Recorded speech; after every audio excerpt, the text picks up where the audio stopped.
Welcome to this explainer. How do you actually transform betrayal, deep pain, and raw hatred into mercy? It begs a pretty profound question, right? What does divine mercy really look like in real-world action? Well, meet Er-Rahîm. It isn't just passive pity, it's an active, two-way compassion requiring real human effort. Unlike Rahman, which is unconditional existence, Rahim actually demands our active faith and participation. To truly grasp Rahim, we've got to look at its ultimate human embodiment, the Prophet Muhammad.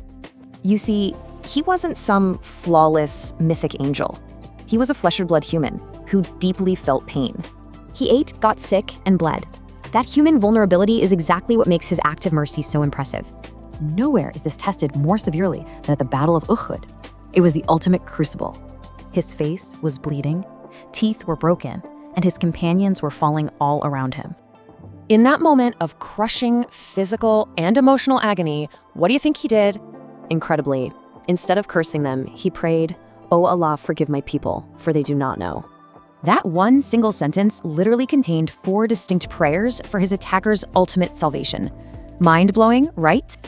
But there was an even heavier burden of mercy to bear. Enter the dramatic story of Vahshi.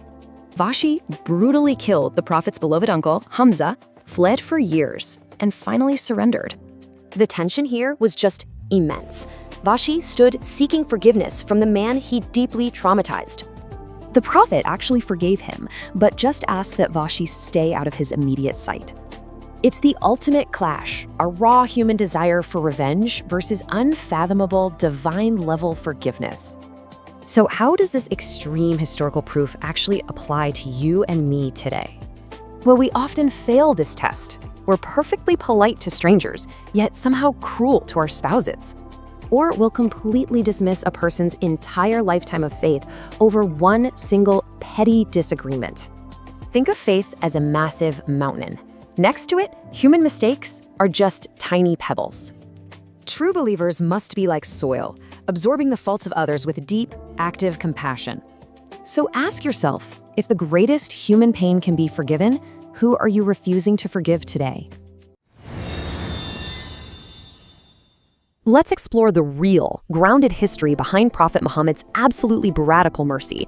No myths, just facts. Okay, let's dive into this. Does murder somehow stop being murder if it's done out of toxic devotion? First, some context. Rahman is unconditional existence for everyone. But Rahim, that's conditional responsive mercy. And this brilliantly illustrates how Rahim is totally a two-way street. It actively reacts to our personal choices. The Quran literally calls Muhammad a mercy to the worlds. He's the ultimate human manifestation of this responsive trait. Now, treating him as some untouchable, supernatural being actually insults his very real, deeply authentic human struggles. So if we strip away the myths, how did he actually show this mercy as a vulnerable guy? Picture the gritty Battle of Uhud. He's bleeding, teeth broken, army scattered, and followers are begging for curses. So the crucial point is his prayer layered insane empathy, asking forgiveness, excusing ignorance, and even honoring his attackers. He flat out refused to curse them. He literally said, "I was sent as a mercy, not a curse." The ultimate test? Vahshi. This man brutally murdered and mutilated the Prophet's beloved uncle, Hamza. Total heartbreak. After years fleeing justice for this gruesome crime, a terrified Vahshi finally came back, desperate for amnesty. Instead of executing him, the Prophet patiently sent verses of total hope, convincing the killer to finally surrender. He gave ultimate forgiveness, but asking Vahshi to just stay out of sight? That shows beautiful, real human grief. Let's see how this builds. It proves one person is a whole world. Every single soul is worth saving. So how do we actually apply this kind of radical mercy in our own daily lives today? We're so polite to total strangers, yet hypocritically reserve our absolute harshest judgments for our own spouses and friends. Instead, we need to act like soil. We should be humble, grounding, and absorb others' flaws without excommunicating them. Shared faith is a literal mountain. Compared to that, someone's annoying interpersonal mistakes, they're just tiny pebbles. To put that in perspective, true greatness comes from grounded human struggles and choosing to forgive, not unapproachable myths. So will you choose to be a vessel of this radical, forgiving mercy, or remain trapped by your anger. All right, let's just get right into it. Welcome to today's explainer. We're going to be taking some incredibly profound theological concepts about divine mercy and looking at exactly how they translate into tangible, awe-inspiring human history. We aren't just talking about abstract ideas floating around in the clouds today. We're going to look at what actually happens when the ultimate concept of compassion collides with the gritty, painful, and very real world of human beings. And that brings us to the core question we're exploring today. How does Allah's mercy take physical form in a human heart on earth? I want you to keep that hook in the back of your mind as we go through this explainer, because true mercy, it's not tested when everything is going perfectly. True mercy is tested in moments of extreme betrayal, violence, and heartbreak. But before we hit those historical peaks, let's set up the cosmic foundation. Section 1, the difference between Rahman and Rahim. What's really fascinating here is how mercy is actually split into two distinct attributes. You've got Rahman and you've got Rahim. Rahman is existential. It is universal and completely unconditional. It's basically the mercy that allows existence itself to happen, and it doesn't require us to do a single thing to receive it. But Rahim is different. It's relational, it's double-sided, and it absolutely requires an object to interact with. Let's look at a clear definition here. Rahim is a dual-dimensional mercy that flows from God to the believer, and crucially, it's reflected back through human action. So the big takeaway is that Rahim requires an active participant. Think of it literally like a giant mirror, reflecting light. Our human behavior, our faith, our actions, they actually trigger this specific relational kind of mercy. It's a totally interactive loop. And that interactive loop brings us to part 2, mercy to the worlds, the human prophet. We're going to focus on his grounded reality rather than the exaggerated myths.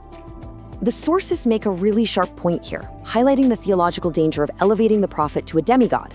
There are these mystical concepts out there, like the light of Muhammad, that kind of try to make him into a supernatural being. But his primary instruction was simple. Say, I am a servant and Allah's messenger. Honoring his humanity is actually the entire key to understanding his greatness. Because if you strip away his humanity, you totally strip away the weight of his sacrifices. He ate food, he got sick, he got wounded in battle, he was mortal. And this is so absolutely crucial because true mercy comes from a suffering human. His compassion is extraordinary, precisely because he was a mortal guy who felt real physical pain, real hunger, and devastating grief.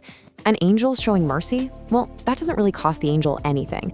But a bleeding, grieving human showing mercy? That is a miracle. So let's see what happens when that human capacity for mercy is pushed to the absolute limit.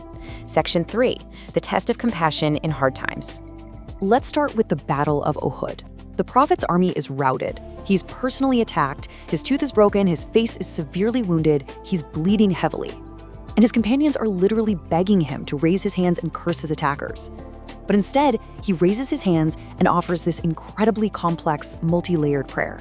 He asks God to forgive them. He repents on their behalf. He excuses their violence as ignorance. And incredibly, he honors them by calling his attackers my people.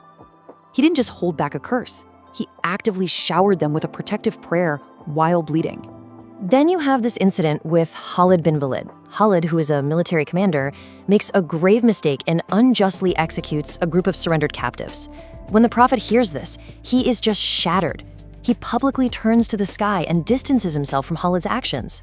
But he doesn't just offer empty words. He sends his cousin Ali with a massive amount of wealth to the aggrieved tribe to pay blood money. And get this, he pays reparations for absolutely everything destroyed, down to replacing the lost drinking bowls for the tribe's dogs and cats. That is the hyperfixation of divine mercy on earthly justice. Did you split his heart open to check? This gripping question comes from the story of Usame, a young commander the prophet loved like a grandson. In the heat of battle, an enemy soldier falls, and right as Usame is about to strike, the soldier declares his faith in one God. Thinking it's just a trick to save his own life, Usame kills him anyway.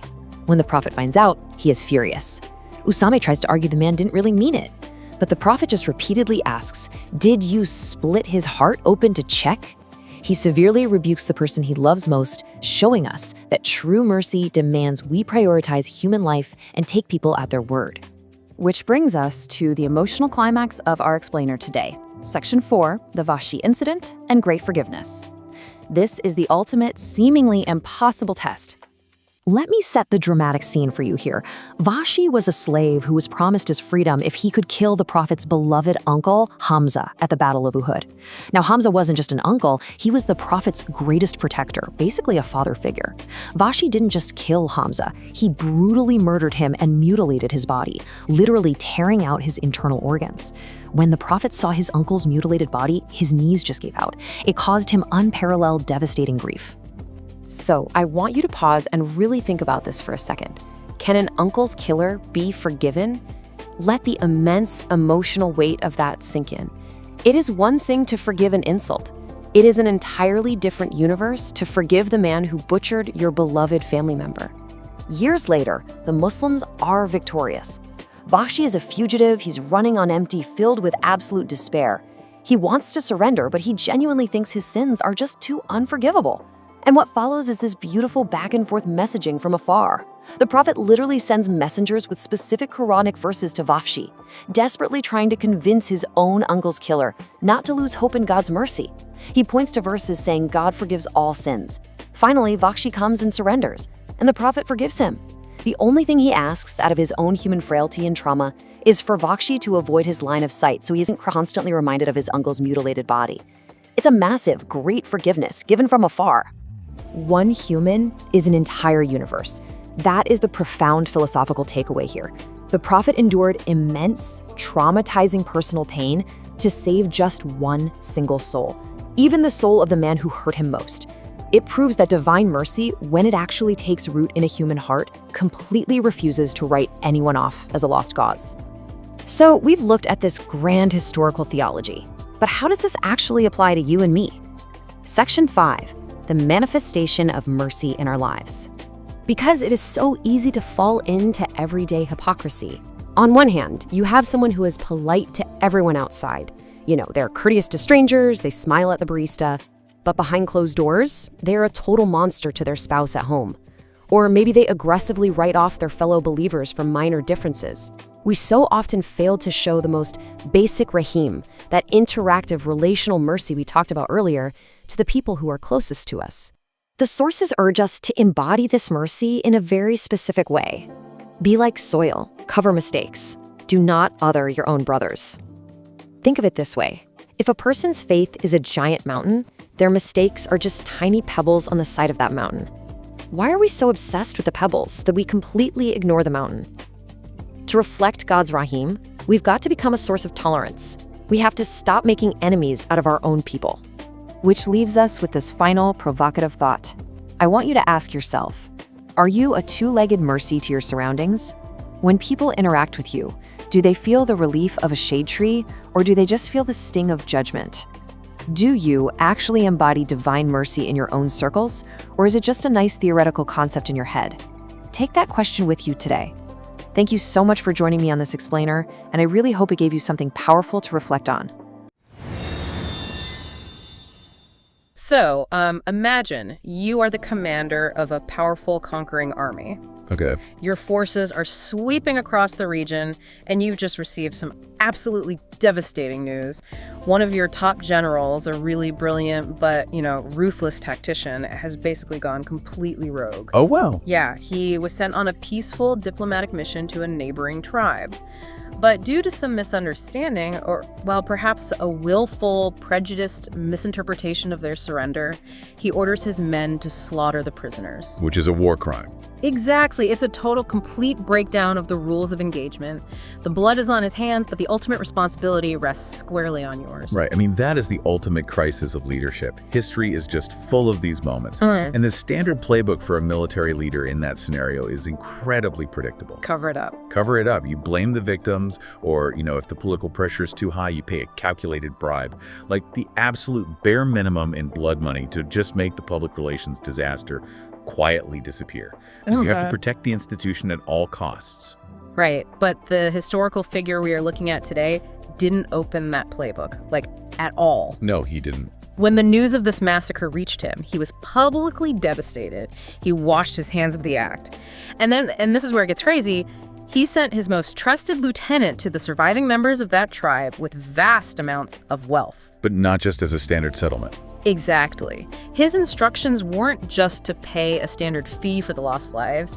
He ordered his envoy to meticulously walk through the ruined village, speak to every single survivor, and compensate them for every single item that was damaged in the panic. And you mean every item? Every single item. He specifically ordered them to pay for the broken clay bowls that the villagers used to give water to their dogs and cats. Frog and cat bowls. Yeah. When you think about the psychological state of a military leader in the aftermath of a massacre, the instinct is sweeping, macro-level damage control. To zoom in so close to the human experience that you are, like replacing the water dish for a frightened village cat that represents an entirely different paradigm of justice. It really does. It is a restorative justice, so microscopic and profound that it just shatters our usual understanding of conflict and retribution. And that is exactly the paradigm we are unpacking today. So, welcome to our deep dive. I want to speak directly to you, the listener, for a second. Our mission today is to explore a truly fascinating, multi-layered, and deeply complex theological and historical lecture by the Turkish thinker and theologian Mustafa İslamoğlu. It's an incredible piece of source material. It really is. And whether you are a theology buff, a student of history, or just someone insanely curious about the psychology of how human beings treat each other, the material we're exploring today is going to offer you some massive aha moments. Absolutely. We're looking at the profound depths of divine mercy, the incredible danger of stripping historical figures of their humanity, and the intense, often highly uncomfortable psychological dynamics of forgiveness. It is a remarkably rich text. Yeah. And while the concepts are inherently rooted in Islamic theology and Quranic exegesis, the core themes wrestle with the universally recognizable human behaviors. We are going to be dissecting the mechanics of cancel culture, the psychological burden of leadership, the nature of human tribalism, and the absolute necessity of free will. I mean, these are foundational human problems, regardless of where you happen to stand on the theological spectrum. For sure. But before we jump into the deep end, I want to give a quick but important disclaimer. Our goal here today is an impartial, analytical exploration of the ideas presented in this specific lecture. Right, we are dissecting the philosophy, the history, and the psychology of the text. Exactly. We are not here to endorse any specific religious, sectarian, or political stance. Our job is just to synthesize the insights from this profound source material and map out what it tells us about the human condition. And, the most logical place to begin mapping that architecture is at the very foundation of the lecture. The entire philosophical framework basically hinges on a deep, almost mathematical linguistic distinction between two concepts of mercy. Right, because in everyday language, we tend to treat mercy as a monolith, right? Like just the general feeling of compassion. Yeah, exactly. But this theology splits divine mercy into two distinct operational forces in the universe, Ram and Rahim. I found this distinction completely fascinating because it moves mercy from an abstract feeling to like a structural law of physics. It does. Let's break down Rahman first. The lecture positions Rahman as a universal, unconditional baseline of mercy. It's a mercy that actually precedes existence itself. Yeah, the argument is that existence isn't just something that happens to receive mercy. Existence is the primary manifestation of Rahman. Think about the philosophical weight of that for a second. For human beings to demonstrate mercy, we require a target. We need a subject who is suffering or in need so that we can direct our compassion toward them. Our mercy is strictly reactive. Right. But God's Rahmaniyat in this framework operates entirely independently of a recipient. When this universal mercy manifests, the universe simply springs into being. The very act of bringing matter, life, and consciousness out of the void of non-existence is the first unconditional act of love. It doesn't require you to be good. It doesn't require you to believe in anything or to even act. Exactly. Okay, let's unpack this with a relatable analogy. If we were to ground this in modern socioeconomic terms, Rahman is essentially the ultimate universal basic income. Oh, I like that. Right. Everyone gets it just for existing. You don't apply for it. You don't submit a resume to prove your moral worth. You don't fill out a compliance form. You breathe the air, your heart beats, the sun warms your skin. You are an active, constant beneficiary of Rahman. It is the baseline funding of the universe. That analogy captures the unconditional nature of it perfectly. It establishes a universe that is fundamentally hospitable at its core. But, well, a universe that only operates on a baseline level is static. This is where the second concept, Rahim, introduces a highly interactive dynamic dimension. If Rahman is the baseline existence, Rahim is specific and transitive. It is a dual-dimensional force that absolutely requires both an actor and a receiver. So carrying the economic metaphor forward, if Rahman is the universal basic income, Rahim is like a dynamic matching grant. Yes, exactly. It reacts, and more importantly, it multiplies based on the specific effort you put into the system. You have to make the first move, you have to invest something, and then the system responds to your investment. And the visual imagery used in the lecture to explain this mechanism is just stunning. The speaker describes Rahim as a massive cosmic mirror. A mirror? Right. When a human being makes a conscious, positive choice, say, the choice to trust, to show faith, to act with integrity, that action is emitted like a beam of light. It travels outward and strikes the mirror of Rahim. And when it hits that mirror, the reflection doesn't just return at the same intensity. It amplifies. It bounces back amplified, magnified by the divine. The specific verb the lecture uses for this amplification is decorating. God decorates the faith of the believer. I mean, I kept turning that phrase over in my head. Decorating faith. It's such a tactile, intimate way to describe spiritual reward. It really is. Yeah. The underlying text quotes a concept that, he made faith beloved to you. When your initial fragile choice to believe reaches that divine mirror, the response isn't just a clinical check mark in a ledger. Right. It's not just points on a scoreboard. Exactly. The divine response is to actively make you fall in love with your own choice. The theology suggests that God adorns your faith.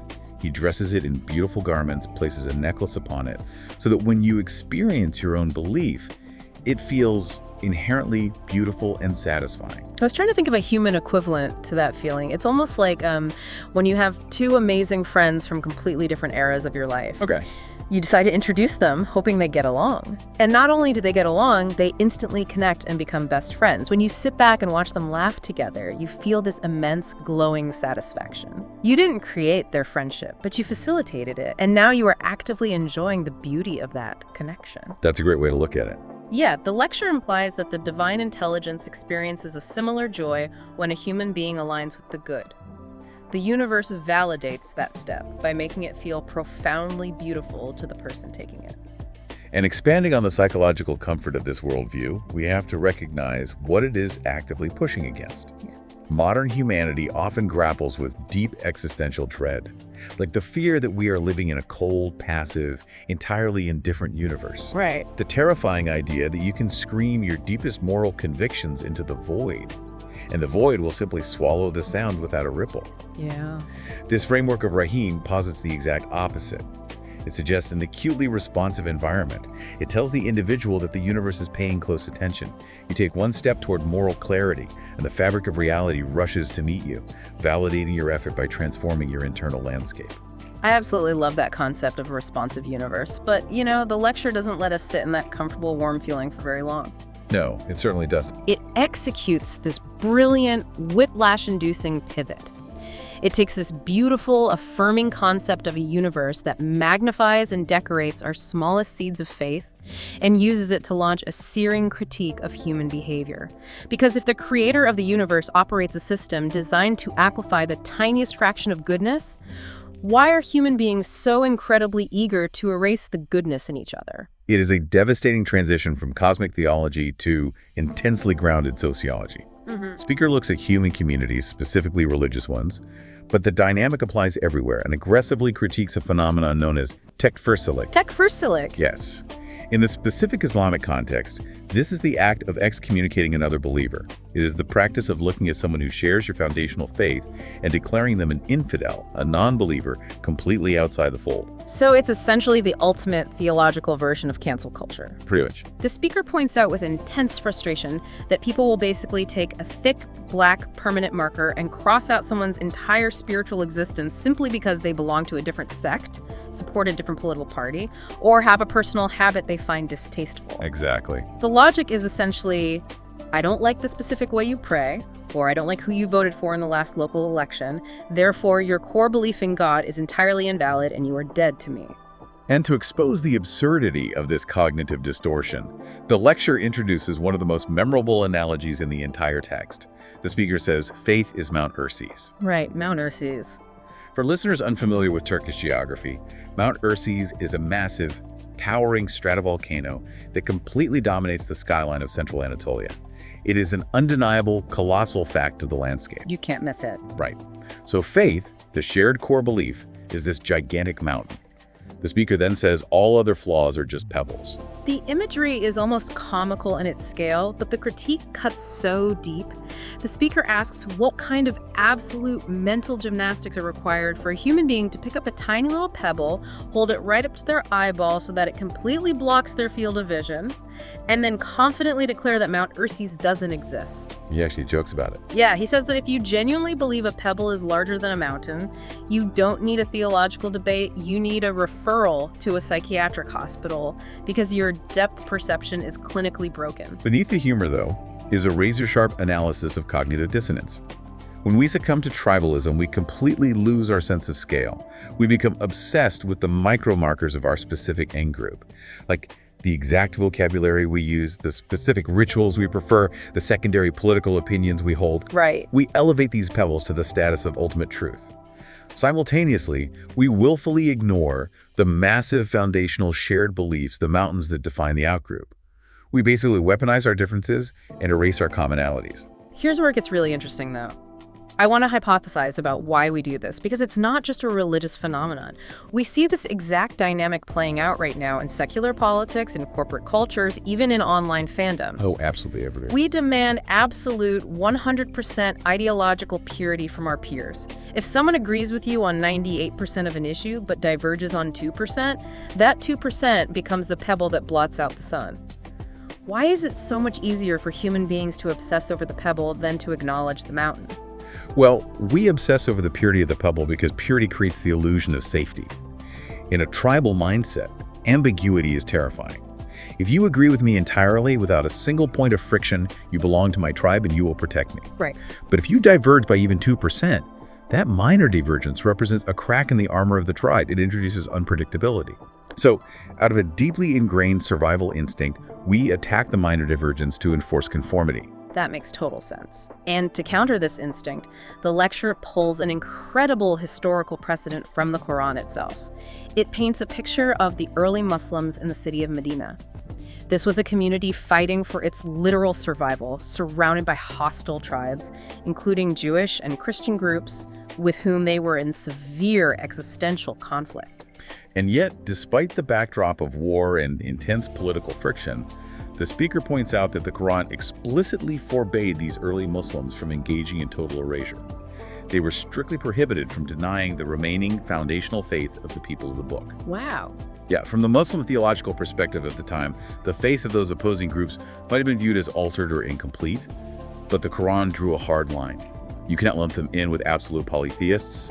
You cannot erase the mountain of their monotheism just because you are currently at war over the political and theological pebbles. Think about the weight of that precedent.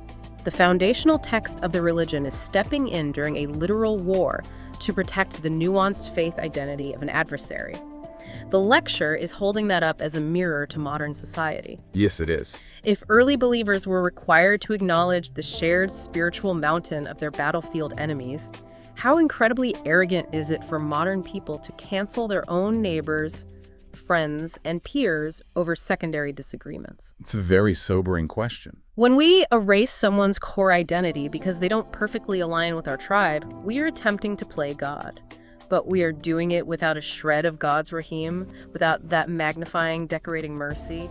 We are demanding a perfection from others that we know we don't possess ourselves. And that arrogant demand for perfection is a highly destructive psychological force. Whoa. And the deep dive takes a fascinating turn here because this human tendency to severely misjudge scale doesn't just damage how we treat our peers, it mutates into something even more dangerous when applied to leadership. The harsh, unforgiving judgment we aim sideways at our equals transforms into a toxic, deeply unrealistic elevation when we look upward at our heroes. Which brings us to what I thought was the most intense, almost uncomfortable critique in the entire lecture. The speaker launches a blistering attack on a theological concept known as the Nuru-Muhammadi theory. Yes. To really grasp why the speaker is so angry about this, we need to unpack what it actually means. So, the Nuru-Muhammadi, or the light of Muhammad, is a mystical concept that developed centuries after the founding of Islam. The lecture argues quite forcefully that this idea was heavily imported from ancient Greek philosophy, Hermeticism, and Egyptian mythologies. Okay. Essentially, it posits that before the physical universe was ever created, God created the pre-existing divine light of the prophet. It shifts the prophet from being a mortal human messenger, born in a specific time and place, into a cosmic glowing entity that is somehow woven into the fabric of the divine. The speaker views this as a massive, catastrophic copy-paste job. He argues that later scholars looked at the Christian concept of the Trinity, specifically the elevation of Jesus from a mortal prophet to a divine figure, and felt a bizarre sense of theological jealousy. Yeah, they thought, well, if their prophet is part of the divine, our prophet has to be a cosmic light of creation too. Exactly. And in doing so, they completely bulldozed the central, uncompromising tenet of Islam, which is that the prophet was strictly, unapologetically, and entirely a human being. And the frustration in the transcript is just palpable. The speaker mocks how out of control this theory gets. He brings up the Mi'raj, the night journey. Can you give some context on that for our listeners? Sure. The Mi'raj is a profoundly important narrative in Islamic tradition where the prophet is taken on a spiritual journey through the heavens, speaking with past prophets and approaching the divine presence. But the speaker notes that the Nuru Muhammadi theorists pushed this narrative into absurdity. They claim that during this journey, the prophet passed all the angels, bypassed all the previous prophets, lifted the final veil to gaze upon the ultimate divine reality, and looked into a mirror and saw himself. What? The speaker actually says reading that makes his hair stand on end. He calls it the ultimate insult. Not just an insult to God by bordering on polytheism, but a deep insult to the prophet himself. Right. And what I found so brilliant was how the speaker framed this elevation. He didn't just dismiss it as bad, poorly sourced theology, he diagnosed it as a deadly, toxic form of love. The visual analogy he uses here is unforgettable. He compares this kind of intense, myth-making religious veneration to the mating habits of the African spider. Ooh, the female spider that welcomes a male, mates with him, and then immediately kills and devours him. Yes, and the speaker delivers this devastating line. Murder committed out of love is still murder. Do not suffocate the ones you love. Wow. It is such a visceral, disturbing image for what we might call toxic veneration. We love our heroes so much that we consume their humanity until there is nothing left but a myth. We have to ask the deeper psychological question here, though. Why do we do this? Why is humanity so universally obsessed with stripping our leaders of their humanity and turning them into infallible, glowing angels? I mean, it happens in religion, it happens with the founding fathers of nations, it happens with civil rights icons. It really does. What's fascinating here is I would argue that we prefer our leaders to be mythical because a myth offers us the ultimate psychological escape hatch. It completely absolves us of responsibility. Ah, I see where you're going with this. Right, because if we elevate a moral leader into an actual superhero, if we convince ourselves that they don't feel physical pain the way we do, that they don't get exhausted, that they don't experience the agonizing pull of human temptation, then their moral achievements are safely out of our reach. We can build statues of them, we can sing epic songs about them, but we don't have to act like them, because you can't logically expect a normal, flawed person to fly like Superman. Exactly. Yeah. But if we accept that leader as fully biologically human, if we acknowledge that they bled, that they got hungry, that they felt crushing despair, and still chose to act with profound moral courage, then suddenly their triumphs were achieved using the exact same biological and emotional equipment that we possess. Which means we have no excuse. Exactly. And the moment we admit that, their actions cease to be just an inspiring story. They become a mandatory standard.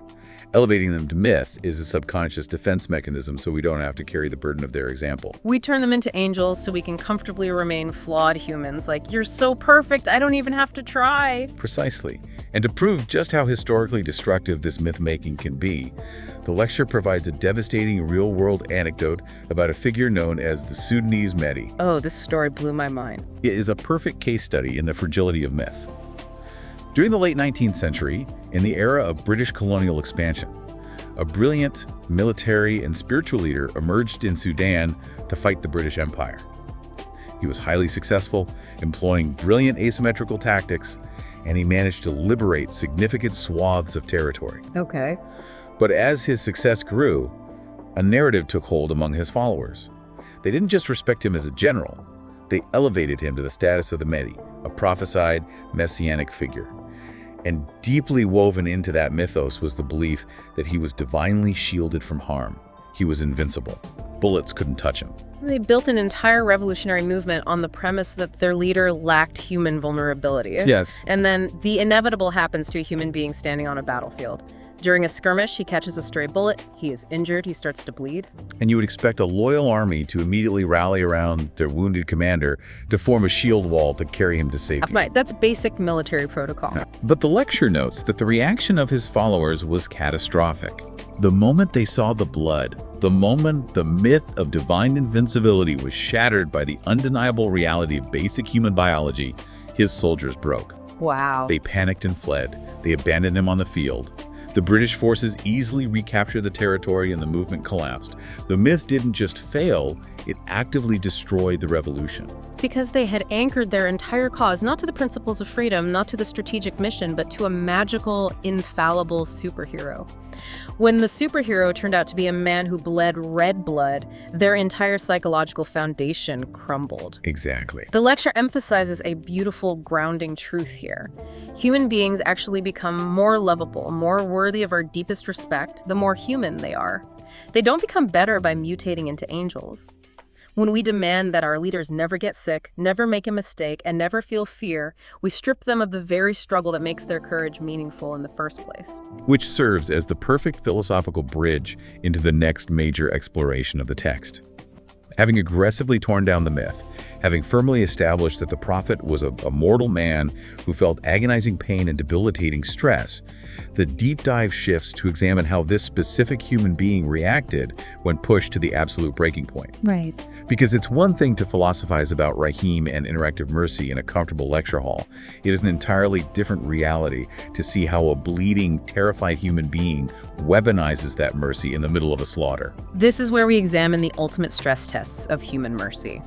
The historical narratives the lecture provides are incredibly intense, and I want to slow down and really paint the picture of this first scenario for you, the listener. It's important to set the scene. We are at the Battle of Uhud. It is not a glorious victory. It is an absolute disaster for the early Muslims. The strategic lines have broken. The army is scattered in full panic mode.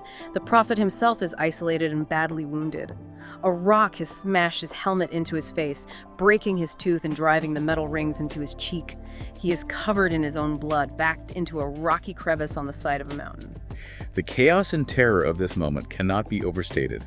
One of his closest companions, a man named Sa'ad bin Abi Waqqas, is standing in front of him, literally catching enemy arrows with his own body to keep the Prophet alive. He eventually loses the use of his arm in the defense. Death is not a distant possibility here. It is inches away, pressing in on them. In the midst of this horrific slaughter, his surviving followers, the ones backed into the corner with him who are watching their friends die and their beloved leader bleed, turn to him in desperation. They know he is a prophet. They believe his prayers carry a cosmic weight and are guaranteed to be answered. They scream at him, "Raise your hands, curse them, ask God to destroy them." And honestly, it is the most rational, natural human reaction imaginable. It totally is. It is a demand for vengeance. It is a demand for immediate, destructive, cosmic justice against the people actively trying to murder them. And this is where the humanity and the majesty of the figure intersect. He manages to raise his hands, which are slick with his own blood, but he doesn't call down fire. He doesn't curse them. Instead, he utters a prayer. And the lecture breaks this prayer down with incredible linguistic precision, revealing a masterclass in emotional restraint and cognitive reframing. He prays, "O God, forgive my people, guide them, for they do not know." Let's dissect the four components of that prayer, because it completely rewired my brain on what forgiveness actually looks like under pressure. Please do. First, he asks God to forgive them. He is actively bleeding from a head wound they inflicted, and his immediate first instinct is to request cosmic amnesty for his attackers. Unbelievable. Second, the linguistic nuance of the Arabic suggests he is repenting on their behalf. He recognizes that they are too consumed by bloodlust and ignorance to ask for forgiveness themselves, so he steps into the spiritual gap and takes on the burden of asking for them. Wow. Third, he provides them with the ultimate alibi. He says, "For they do not know." He excuses their violence by attributing it to ignorance rather than inherent, irredeemable evil. He refuses to define their essence by their worst action. But it's the fourth component that completely wrecks me. He calls the men holding the swords trying to murder him my people. He honors them with an intimate connection to himself. He doesn't scream, destroy these monsters or curse these barbarians. He claims them, forgive my people. The psychological magnitude of that word choice is staggering. It's a radical subversion of tribal warfare. In a moment of supreme violence where the biological instinct to define the in-group versus the out-group is literally a matter of life and death, he forcefully expands his in-group to include his executioners. He refuses to let the violence sever the fundamental human connection. When I heard that, I had to stop and ask myself, what does this all mean for us? What does it mean for the way we live our lives? It means that true mercy isn't a soft, passive, warm feeling you have when you're meditating on a yoga mat. True mercy is a high-stress, agonizingly difficult, active choice made in the face of deep injury. It requires immense strength to not become the monster that is attacking you. Absolutely. And the lecture immediately provides a second historical event to demonstrate that this mercy wasn't a one-time battlefield anomaly. It was an active policy. This brings us back to the scenario we discussed at the very beginning of the show, the incident involving Khalid bin Velid. Right, the cat and dog bowls. Yes. We move from the desperate defense at Uhud to the incredibly messy, morally complicated aftermath of military conquest.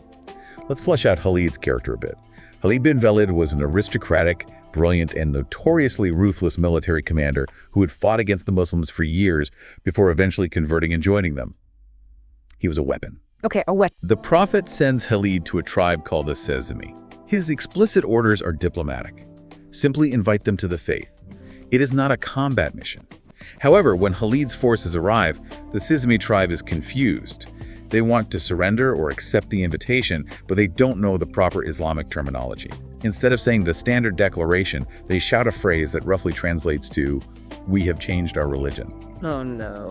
Khalid, viewing the world through the lens of a suspicious military tactician and perhaps carrying some historical pre-Islamic tribal grudges against the Sezimi, chooses to interpret their confusing, non-standard phrasing as an act of defiance and mockery. Even though it was likely just confusion. Exactly. Right. He ignores the context, orders his men to disarm the tribe, and then executes the prisoners. It is a catastrophic failure of leadership and a blatant war crime. When the news of this atrocity reaches the Prophet back in the city of Medina, the lecture describes his reaction as deeply, physically visceral. He doesn't look for a way to spin the narrative. He is utterly devastated. The historical texts note that he immediately turns to face the Qibla, the direction of the Kaaba in Mecca, the focal point of prayer. This physical act of turning signifies that he is elevating the crisis from a political problem to a cosmic spiritual emergency. Right. He raises his hands and publicly disavows his own general, crying out, "Oh God, I am innocent of what Khalid has done." He is terrified of the spiritual pollution that this unjust violence committed under his banner will bring upon his community. But the crucial point is that his mercy doesn't stop at a profound prayer of disavowal. Because, guilt is cheap if it doesn't cost you anything. Right. He takes immediate, wildly disproportionate restorative action. He sends his cousin, Ali, loaded with a massive caravan of wealth, to find the surviving members of the Sezimi tribe. And this is why we get the dog and cat bowls. Ali's mandate from the Prophet is not to negotiate a settlement. His mandate is to achieve total, unconditional restitution. He pays the traditional heavy blood money for every single life lost. Which would have been the standard, right? Right, that was the standard expectation. But he doesn't stop there. He goes through the encampment, asking the traumatized survivors to list every single piece of property damaged or lost in the panic. He compensates them for broken tent poles, lost livestock, and yes, the shattered clay bowls used to water their pets. It's just unbelievable. He pays them until they explicitly state they are satisfied, and then he gives them the rest of the gold just in case he missed anything. It is a profound statement about the nature of trauma.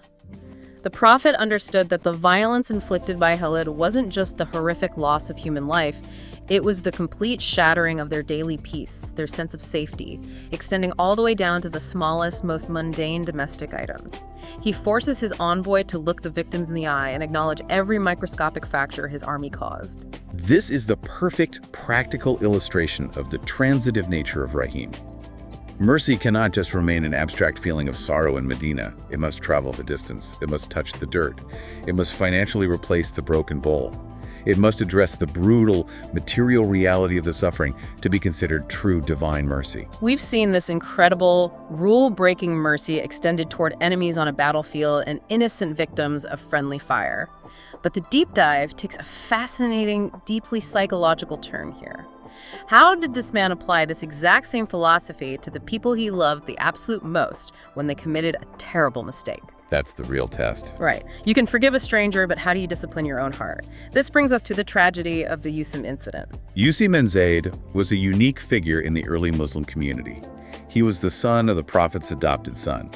The lecturer makes a point to emphasize the profound intimacy here. The Prophet loved Yusum like a grandson, perhaps even more fiercely because of the struggles they had shared. He practically raised him on his knee. He was incredibly protective of him. So, young Yusum, eager to prove himself, is on a military expedition. During a skirmish, he finds himself in intense hand-to-hand combat with an enemy soldier. They are fighting for their lives. Yusum manages to overpower the man, knocks him down, and raises his sword for the final lethal strike. And right in that split second, staring up at the blade, the enemy soldier screams out the Shahada, the Islamic declaration of faith. He utters the specific words that are legally and spiritually supposed to grant him immediate immunity from a Muslim army. But put yourself in Yusum's shoes. His adrenaline is redlining. He has just been fighting this man to the death. Yeah. The logical survivalist part of his brain screams that this guy doesn't actually believe. He is just shouting the magic words to save his own skin at the last possible second. So Yusum ignores the declaration. He brings the sword down and kills him. When the expedition returns and the Prophet is briefed on the battle, he hears what his beloved grandson has done. And the rebuke he delivers is absolutely devastating. He doesn't pull Yusum aside for a gentle, grandfatherly chat. He doesn't protect him from the political fallout. He confronts him with immense anger. Did you kill him after he said there is no God but Allah? Yusum is desperate to defend his logic. He pleads, "Messenger of God." He only said it out of fear of the weapon. He didn't mean it. And the Prophet hits him with a question that echoes through Islamic jurisprudence and moral philosophy to this day. Did you open his heart to look? Did you cleave his heart open? Yes. It is a terrifying, paralyzing question. The historical accounts say the Prophet repeated this phrase over and over with such intense grief and disappointment that Yusum later stated he wished he hadn't even converted to Islam until after that day, just so his past sins would have been wiped clean and he wouldn't have to carry the agonizing guilt of that moment. The epistemological boundary the Prophet is establishing here is monumental. He is defining the absolute limits of human judgment. As a human being, you are only authorized to judge the external action, the spoken word, the internal reality, the true motivation, the sincerity of the heart that is the exclusive, sovereign domain of the divine. So you can't assume you know their intentions. Exactly.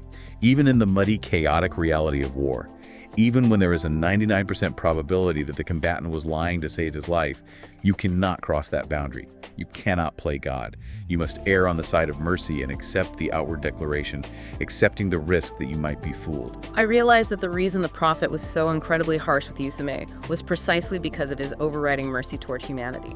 He couldn't let his intense personal love for his grandson compromise the absolute sanctity of a human life. He had to break Yusum's arrogance to save his soul. That's a great way of putting it. But what I love about this lecture is how it takes these historical figures and shows us all their different facets. The speaker suddenly pivots from this heavy life-or-death battlefield theology to an anecdote about young Yusum that feels shockingly, almost hilariously modern. It's an economic tangent that blew my mind. Oh, this part is brilliant. Yes, the lecture introduces a beautifully mundane historical anecdote. Young Yusum, who is around 20 years old at this time, decides it's time to buy a new house. But he doesn't have the cash up front. So he enters into a financial agreement to buy the property on a 6-month installment plan. He essentially takes out a 7th century mortgage. A 7th century mortgage. When the Prophet hears about this real estate deal, he is completely baffled and highly critical. He gathers people and says, look at what Yusum has done. Does he think he is guaranteed to live for 6 months? He buys something with time he doesn't have? And the speaker in the lecture uses this specific 1,400-year-old critique of a house loan to launch into one of the most incredible takedowns of modern capitalism and debt psychology I have ever heard. It really is. It is a profound psychological insight into the trap of the credit system. The underlying argument is that when we buy things we don't currently have the money for, using time in the future that we are absolutely not guaranteed to live to see, we fundamentally alter our relationship with reality. we enter an endless, soul-crushing cycle of artificial desire and anxiety. The speaker delivers this blistering line: we buy things on credit, we die, and the installments are still going. Our grandchildren are paying our installments. Which is too real. Right. He calls debt a slow installment plan death because when you detach your purchasing power from your actual present moment reality, you start buying vastly more than you need. The credit system artificially inflates your desires, convincing you that you need a newer car, a bigger house, a better phone right now, regardless of your actual resources. It creates a dangerous illusion of control over the future. Signing an installment plan forces your brain to operate under the assumption that you will definitely be alive, healthy, and gainfully employed 6 months or 30 years from now. It anchors your soul so deeply into the material world that it generates a constant hum of low-level anxiety. Like a background noise you can't turn off. Exactly. It Yeah. is the perfect psychological mechanism designed by capitalism to keep human beings running endlessly on the treadmill of production and consumption. You're constantly borrowing from a tomorrow that doesn't exist yet to satisfy a craving today. I was just marveling at the timelessness of this insight. You sit down to listen to a heavy theological text about a 7th century prophet, and halfway through you get hit with a massive aha moment explaining exactly why your car loan is making you existentially miserable. It's all connected to this arrogant delusion that we own the timeline of our lives. It is entirely connected. But, the lecture doesn't let us linger on our financial anxieties. It swiftly pulls us back to the ultimate, extreme frontier of the human capacity to forgive. We have seen the prophet show mercy to strangers, and we have seen him deliver harsh, boundary-setting love to his family. Now, the source examines the story of a man named Vahshi, which represents the absolute outer limits of what a human heart can endure. This narrative is the emotional climax of the historical deep dive. To understand the gravity of Vahshi, you first have to understand the prophet's uncle, Hamza. Hamza wasn't just a distant relative. He was the prophet's physical shield, his biggest political supporter, and practically his older brother. The historical texts note that when Hamza finally converted and stood with the prophet, it shifted the entire power dynamic in Mecca. He was a beloved, heroic figure to the early Muslims. And because of that status, during the Battle of Uhud, a massive bounty is placed on Hamza's head by the Meccan aristocracy. They don't just want to win the battle, they want to break the prophet's spirit by killing his strongest pillar. Enter Vahshi. Yes, Vahshi is an enslaved man from Abyssinia, heavily exploited by his owners. He is offered his unconditional freedom and a wealth of jewelry if he can manage to kill Hamza on the battlefield. Vahshi is a master with the Abyssinian javelin. He doesn't engage in the main melee. He patiently tracks Hamza through the dust and chaos of the battle, waits for the perfect, unguarded moment, and throws his spear, killing the great warrior instantly. But the tragedy doesn't end with a battlefield casualty. What makes the story so horrific is what happens next. The lecture details how Vahshi, along with the aristocratic woman who hired him, descend on Hamza's body. They heavily mutilate him. They cut off his ears and nose. They cut open his chest and tear out his organs in an act of supreme, degrading vengeance. It is brutal. When the battle ends and the prophet finds his uncle's desecrated body in the dirt, the historical accounts say it was the only time in his entire life that his knees completely gave out. He collapsed. The grief was absolute and shattering. So keep that visceral image in mind. Fast forward several years. The geopolitical landscape has shifted entirely. The Muslims have grown in power and have successfully conquered Mecca. Vahshi is now a fugitive. He is running from city to city, terrified of the retribution he assumes is inevitable. Naturally. But eventually, the sheer exhaustion of running catches up to him. He realizes that the prophet has a bizarre, unprecedented reputation for issuing mass amnesties to his former enemies. So, Vahshi makes a desperate calculation. He decides he wants to stop running and convert to Islam, but he doesn't just walk into a mosque and surrender. The lecture describes a tense, almost unbelievable theological negotiation via correspondence. This part is wild. Vahshi sends a message essentially saying, I want to convert, but let's look at my resume. I've committed premeditated murder. I've committed polytheism. I've mutilated a body. I've committed terrible sins. Your own Quran says that people who do these specific things are doomed to hell. And he actually quotes Furqan verse 68, which specifically lists these exact sins as damning. He's basically daring them to prove his redemption is possible. In response, the prophet doesn't send an army to arrest him. He sends a letter containing another verse, Furqan 70, which states that whoever repents, believes, and does righteous deeds, God will replace their evil deeds with good ones. He offers the theological mechanism of redemption. But Vahshi writes back and says, that's not good enough. Think about the audacity of this. The man who murdered and mutilated the prophet's beloved uncle is haggling over the contract of his forgiveness. Unprecedented audacity. Yeah, Vahshi writes, that verse says, if I do righteous deeds, I don't have a guarantee I'll live long enough or be strong enough to do righteous deeds. I need a better guarantee. It is stunning audacity, but it's driven by absolute terror. The prophet patiently responds again, sending Nisa verse 48, which states that God forgives all sins except the act of associating partners with him. Vahshi reads this and replies, still not good enough. Before I wanted to convert, I did associate partners with God. I am guilty of the one exception. I need a blanket guarantee or I'm not coming in. Finally, the prophet sends the ultimate verse of absolute amnesty, Zumar verse 53. O my servants who have transgressed against themselves, do not despair of the mercy of Allah. Indeed, Allah forgives all sins. Do not despair of the mercy of Allah. That is the verse that finally breaks through Vahshi's terror. He accepts the guarantee. He travels to Medina, walks directly into the presence of the prophet, the man whose life and family he irreparably shattered, and declares his faith. And here is where the absolute psychological genius and realism of the text shines. The prophet accepts his conversion. The theological forgiveness is officially granted. The cosmic slate is wiped clean, and Vahshi's life and soul are guaranteed safe. But the prophet looks at the man he just legally and spiritually saved and says, please do not show me your face, because when I look at you, I remember my uncle. It is a breathtaking moment of vulnerability. It is the perfect, necessary validation of the argument we discussed earlier about not turning leaders into angels. Yeah. The prophet possessed the immense spiritual authority and the ironclad commitment to his principles to forgive the unforgivable. He kept his word and guaranteed Vahshi's safety. But he also possessed a raw, bleeding human heart. The human trauma, the smell of the dust at Uhud, the grief of seeing his uncle destroyed was simply too much for his human biology to process daily. It profoundly acknowledges that spiritual forgiveness doesn't magically erase psychological trauma. You can forgive someone their massive debt to you, you can wish them well in the universe, but you are not obligated to invite them over for dinner. You are allowed to protect your own peace. Exactly. The speaker in the lecture defends this narrative passionately against some modern historians who claim it must have been fabricated because it makes the prophet look, quote, weak. The speaker argues the exact opposite.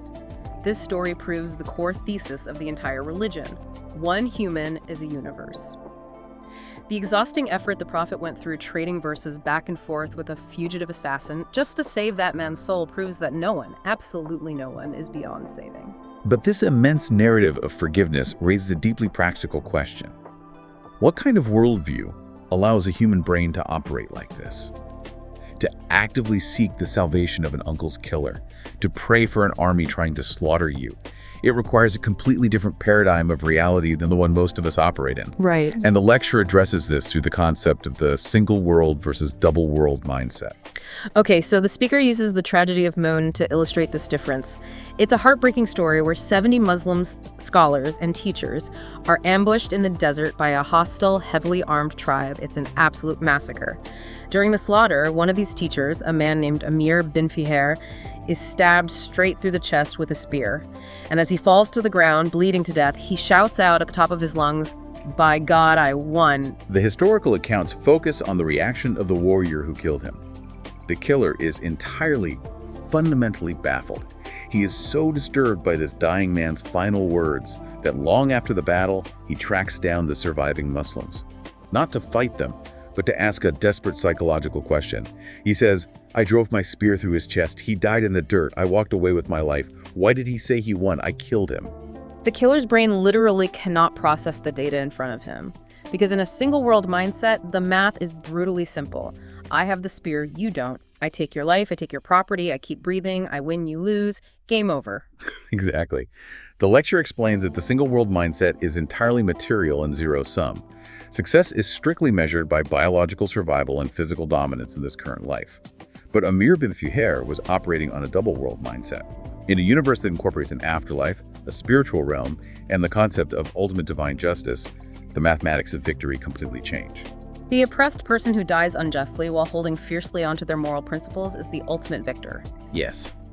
They transcend the material defeat because their soul graduates to a higher reality. This realization that there is a dimension of victory completely beyond the physical sphere is so shocking so utterly alien to the killer's worldview that it shatters his reality. According to the source, this very cognitive dissonance forces him to investigate the religion and eventually convert. I love that lofty cosmic theology. But just as I was getting comfortable with the idea of transcendent victory, the lecture executes a brutal pivot right into our living rooms. The speaker basically says, it's nice that you admire Amir bin Fuhair dying for his principles, but how can you claim to understand this cosmic double-world mercy when you can't even be decent to your own spouse on a Tuesday evening? It's a sharp, deeply uncomfortable pivot from the battlefield to the domestic sphere. The speaker describes a very familiar modern archetype. The man who is endlessly polite, patient, and courteous to his boss, to his wealthy clients, or even to total strangers on the street. He bows, he scrapes, he swallows his anger from people he barely knows. But at home. But the moment he turns the key in his front door, he takes off the mask. He treats his wife, in the speaker's harsh words, like a piece of wood. He unleashes his inner monster, his stress, and his cruelty on the people closest to him. Or the exact flip side, the spouse who is charming and generous to the PTA or their social circle, but cold, sarcastic, and cruel to their partner at home. The speaker is essentially holding up a mirror and asking, are you treating your boss with more Rahim, more interactive grace and forgiveness than you treat the person you pledged your life to? Exactly. If you can theoretically believe in a prophet who forgave the man who mutilated his uncle, why are you screaming at your partner over a misplaced set of car keys? We have this sick tendency to reserve our absolute worst behavior for the people who are safest to abuse. It is the ultimate hypocrisy of the single world mindset, infiltrating the life of someone who claims to be a believer. Think about the underlying psychology here. You are polite to the boss because there is an immediate material consequence. You want a promotion, or you fear being fired. That is strictly single world, transactional math. You are rude and cruel to your spouse because they love you, because they are bound to you, and therefore there is no immediate material penalty for abusing them. But if you truly, genuinely believed in the double world paradigm, where Rahim is a cosmic currency that decorates your eternal soul, your primary recipient of that mercy wouldn't be the CEO of your company. It'd be your family, your peers, your immediate circle. That domestic critique hurts because it's so accurate. But it sets up the final, absolute, most mind-bending philosophical paradox in the entire deep dive. It's a question that has plagued theologians since the dawn of religion. If God is entirely merciful Rahman and the entire system is designed to reward and amplify mercy Rahim, and we are commanded to be merciful to everyone, why does the ultimate metaphysical embodiment of evil exist at all? Why is there a Satan? This is where theology meets high-level philosophy. The lecture concludes with a paradox that demands deep reflection. The existence of Satan is, indirectly, a manifestation of God's mercy. I had to pause the audio and walk around my kitchen when I heard that. Satan is a manifestation of mercy. How in the world does that math work? I will walk you through the logic exactly as the lecture builds it. It all hinges on the paramount value of human dignity and the absolute necessity of free will.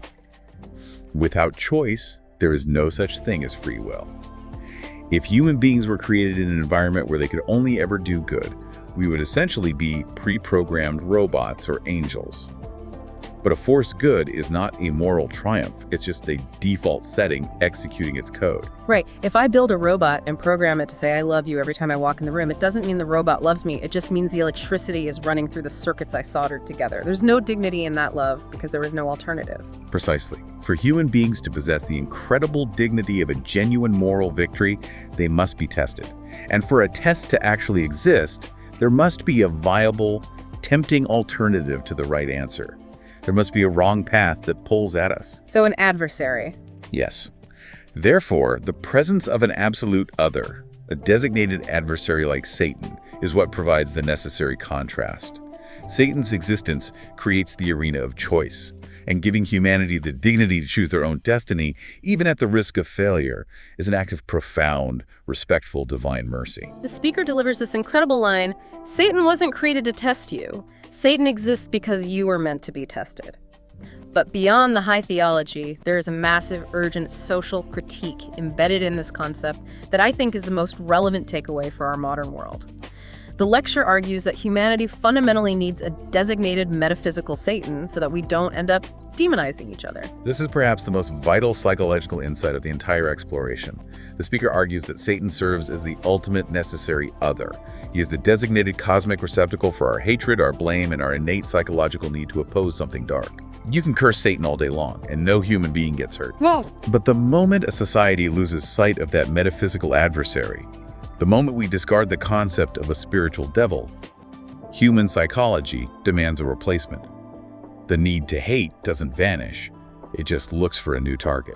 If we don't have a devil in the spiritual realm to blame, we physically build one in the real world. We turn our neighbors into the devil, we turn the opposing political party into the literal devil, we turn foreign nations or people of different economic classes or immigrants into actual demons. Yes. The speaker practically shouts this warning to the modern West: you need to import a Satan, because right now you are making Satans out of other human beings. It is a profound, terrifying warning about the mechanics of extreme polarization.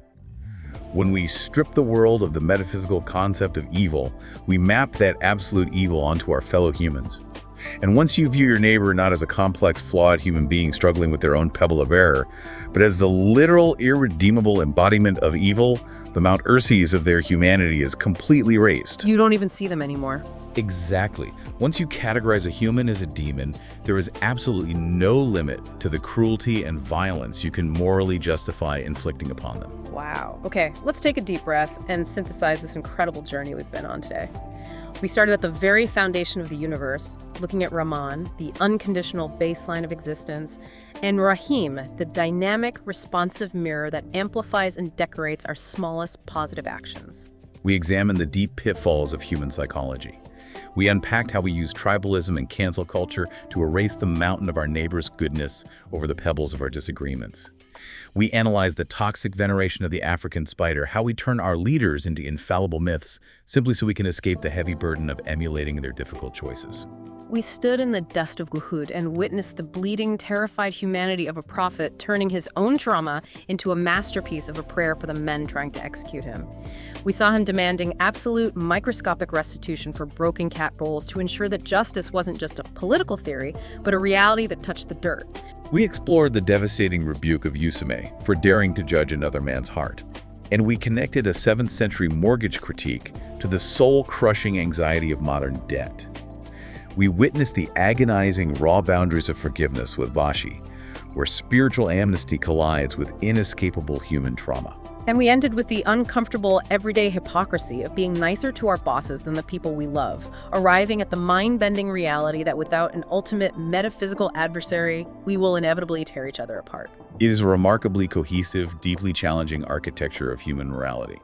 It demands that we look past the simple, single-world mathematics of immediate material wins and losses, and forces us to engage in the much harder, messier, infinitely more beautiful work of active, responsive mercy.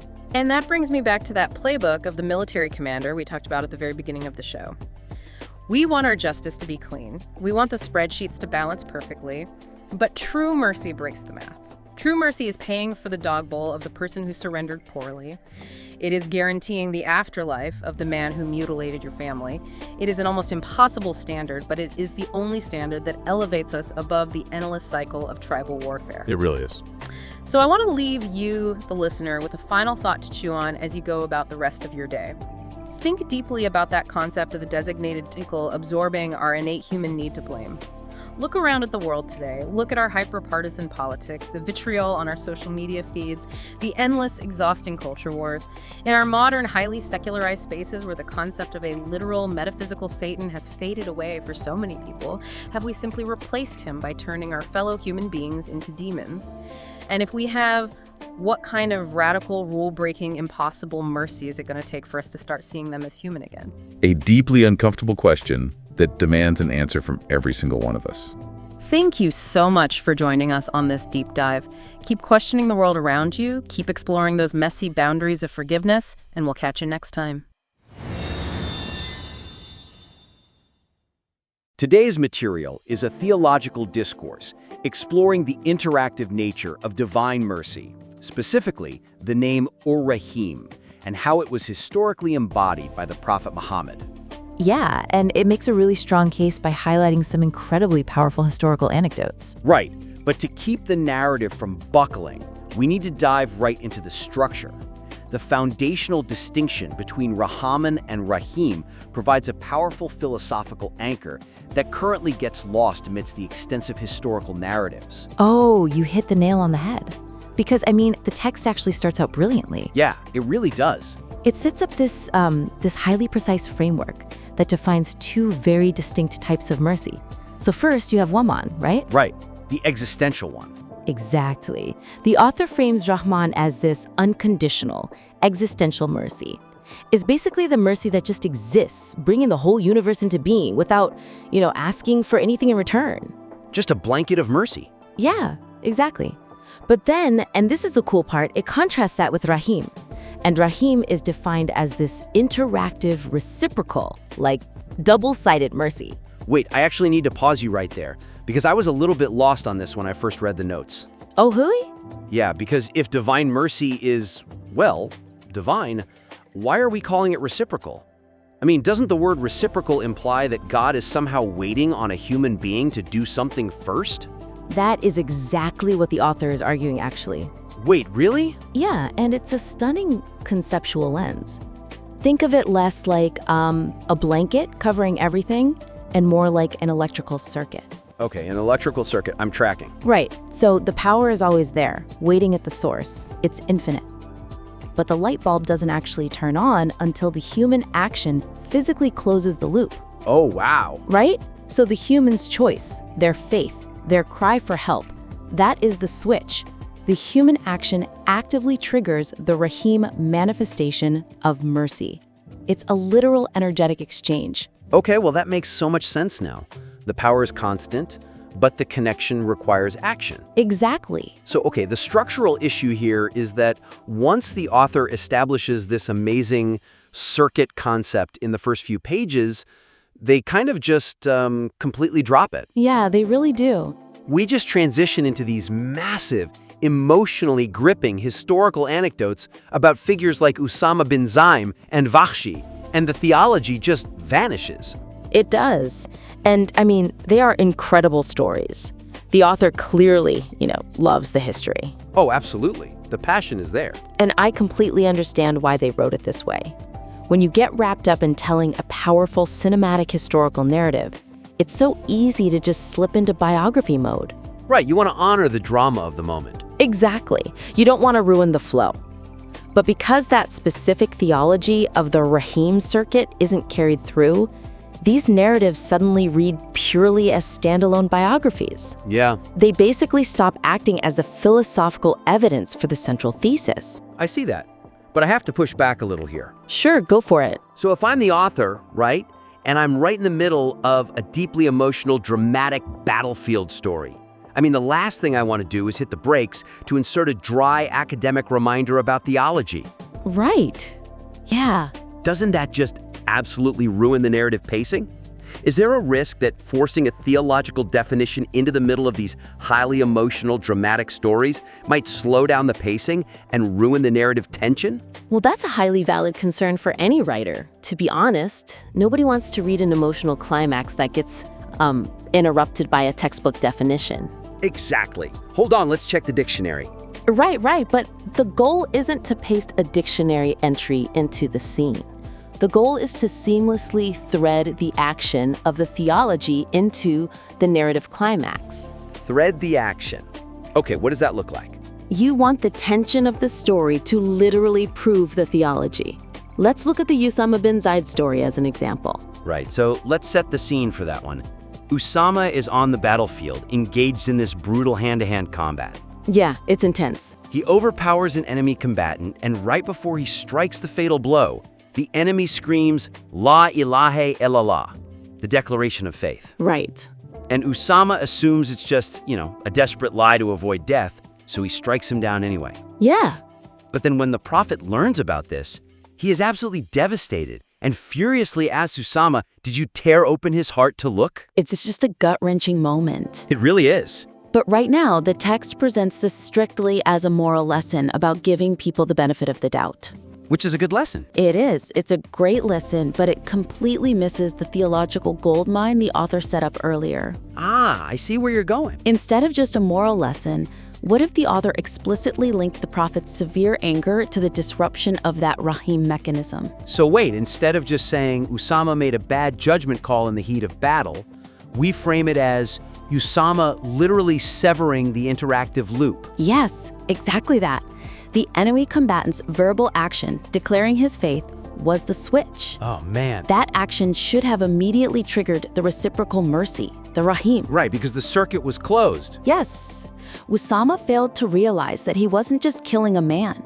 He was like physically short-circuiting the mechanics of divine mercy in that very moment. Wow. So the prophet's anger isn't just about a broken rule of engagement, It's about breaking the physics of God's mercy.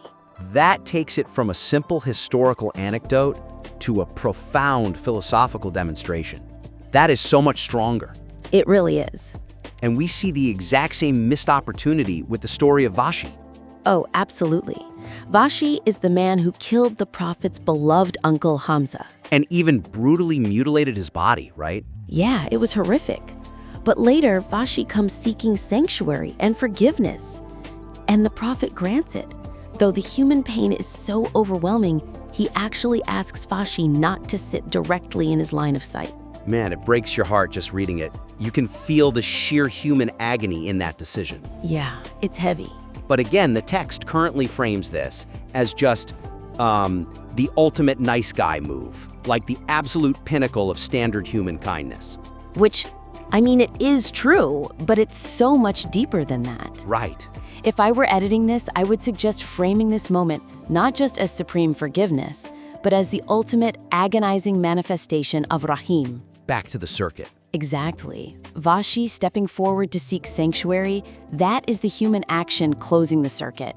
The prophet isn't just being kind, he is physically embodying the reciprocal nature of divine mercy, even when it is tearing him apart internally. Because he is being compelled by the theology he preaches, overriding his own trauma. Yes. Wow. If the author weaves the vocabulary of reciprocal action into these climaxes, the reader never forgets the thesis. The history and the philosophy become completely inseparable. Exactly. The narrative tension actually serves to elevate the theological point rather than distracting from it. That's a great fix. So if the first part of our discussion is about how the prophet's actions had to consistently embody the theology of mercy, it brings up an interesting question about how the author is embodying that theme in the text itself. Oh, here we go. Yeah, because the sharply polemical tone used to dismantle the Neuro-Mohammadi concept inadvertently creates a tonal dissonance with the overarching theme of boundless mercy. This is a fascinating part of the text, but a really tricky one to navigate. For sure. The author takes a significant detour to address this tradition, the Nur Muhammad, which is basically the idea of the pre-eternal light of Muhammad. Right. And the author argues quite passionately that this concept borders on deifying the prophet. Yeah, the argument is that if you elevate the prophet to this supernatural, flawless, almost angelic status, you completely strip him of his humanity. Exactly. And if he's not human, his profound moral choices aren't actually relatable. It's a really solid point intellectually, but the way the author delivers it is intense. Very intense. They compare the followers of this tradition to an African spider that kills its mate out of a toxic kind of love. Which is quite the image. It is. They even aggressively label these traditions as a Hellenistic copy and use mocking phrases in the original language. Like, they call the theories uchukachik, which essentially translates to absurd, crazy, or unhinged. Right. Now, let's look at the author's intent here, because I completely understand their frustration. Yeah, me too. When you deeply understand the gritty, bleeding, human reality of the history, seeing it turned into a flawless, untouchable myth can be infuriating. For sure. So the intellectual argument the author is making is completely valid. The problem is the posture. The posture, yeah. When you use an aggressive, mocking tone to attack people's beliefs right in the middle of a highly empathetic discourse on the nature of divine mercy, it creates severe emotional whiplash for the reader. I hear what you're saying. You're reading about boundless compassion and radical forgiveness, and suddenly the author starts calling people unhinged. Right, it's just jarring. But let me play devil's advocate for a second here. Okay. Sometimes readers are deeply entrenched in these myths, right? Yeah, absolutely. So, isn't a sharp critique sometimes necessary to shake an audience awake? I mean, sometimes a surgeon needs a very sharp scalpel to remove a dangerous infection. Does softening the tone dilute the author's core warning? It's a really great point. You absolutely do not want to lose the intellectual rigor or the urgency of the warning. Right. You don't want to just be nice for the sake of being nice. Exactly. The goal isn't to water down the critique into something passive or overly agreeable, but you can be incredibly sharp without being alienating. Okay. What if the author approached this polemic as an expression of tragedy and empathy, rather than an attack on ignorance? Empathy instead of attack. How would that actually look on the page practically? Well, instead of mocking the Nur Muhammadi theory as absurd, the author could rewrite the argument to focus entirely on the tragic irony of it. Tragic irony, okay. Imagine phrasing it like this.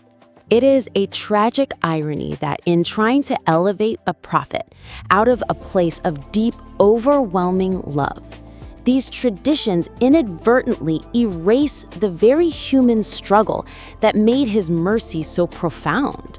Wow. So you validate the follower's intention, which is love and reverence, before dismantling the outcome of that intention. Precisely. You emphasize that by turning him into a supernatural entity, you accidentally erase the bleeding at Mount Uhud. Yeah. You erase the crushing heartbreak he felt over his uncle Hamza. You dilute the sheer agonizing willpower it took for a vulnerable human being to choose forgiveness over revenge. That is so much more effective. It maintains the absolute strength of the theological critique, but it pivots the tone from mockery to sorrow. Yeah, exactly. You aren't pointing a finger at the reader, calling them foolish. You're inviting them to see what they are losing by clinging to the myth. Exactly. It aligns the tone of the critique with the very spirit of Rahim that the entire piece is built around. You correct the error with mercy. Right. You show the reader why this theological detour is harmful, while still holding space for the fact that it originated from a place of reverence. Which naturally forces us to look at the darker side of these narratives. Because if we are focusing on that intense human vulnerability, the bleeding at Uhud, the heartbreak over Hamza, we have to ask why those terrible things had to happen at all. The big question. Right, and the author does try to answer that, which brings us to the final piece of the puzzle here. The profound philosophical argument that Satan's existence is a manifestation of divine mercy represents the text's most original insight, but is currently relegated to a rushed concluding thought. I have to say, when I read this part, I was completely blown away. Me too. It is arguably the most fascinating, paradigm-shifting intellectual leap in the entire discourse. Let's break it down for a second for the audience, because it's a massive idea. It really is. The author argues that the existence of Satan is actually a fundamental requirement for free will. Right. If you don't have an ultimate negative alternative, then choosing the good isn't actually a meaningful choice. It's just a default state. You're just a robot programmed to do good. Yes. And furthermore, the author makes this incredible point that Satan serves as an external antagonist, a scapegoat, essentially. Right. Which prevents humans from turning each other into the ultimate irredeemable enemy. That part blew my mind. I know. Think about the practical application of that. If I believe my human enemy is fundamentally, purely evil, I can never forgive them. You just write them off completely. Exactly. But if I believe they were tempted by an external force, Satan, it preserves the possibility of human reconciliation. Because the human isn't the source of the ultimate evil. Right. So, paradoxically, Satan's existence is an indirect manifestation of God's mercy because it protects humanity from utterly demonizing itself. It's brilliant. It's the kind of idea you have to set your book down and just think about for 10 minutes. Oh, absolutely. But the author buried it. Yeah. They really did. They squeezed this massive philosophical premise into the very tail end of the text. Literally the paragraphs right before the closing prayer. Which is heartbreaking from an editorial standpoint. It is. because it's rushed at the end, it feels like a scattered afterthought, it reads as though the author finished their main argument, suddenly remembered this profound idea they had, and just tacked it onto the conclusion. Right. It's like revealing the central mystery of a novel while the end credits are already rolling. That is the perfect way to put it. But, to try and understand the author's logic here, maybe they viewed it as the ultimate philosophical bow to tie the whole package together. Sure, yeah. Couldn't one argue that placing such a shocking concept at the very end intentionally leaves the reader with a lingering, provocative thought? I think that's exactly why they placed it there. It's a very common instinct for writers to save their most mind-bending thought for the grand finale. Go out with a bang. Right. But when you do that, it functions as trivia rather than structure. It doesn't help the reader process the body of the text. Ah, I see. What if the author moved this brilliant insight into the middle of the piece, turning it into the structural climax? I see. Using it as a bridge instead of an exit sign. Yes, a bridge. Think about the emotional journey of the reader here. In the body of the text, the author details the absolute darkest historical stories of extreme human betrayal. Right. We get the Esmâu'l massacre, where 70 teachers sent by the prophet were ambushed and slaughtered. Awful. We get the visceral horror of Vahshi mutilating Hamza's body.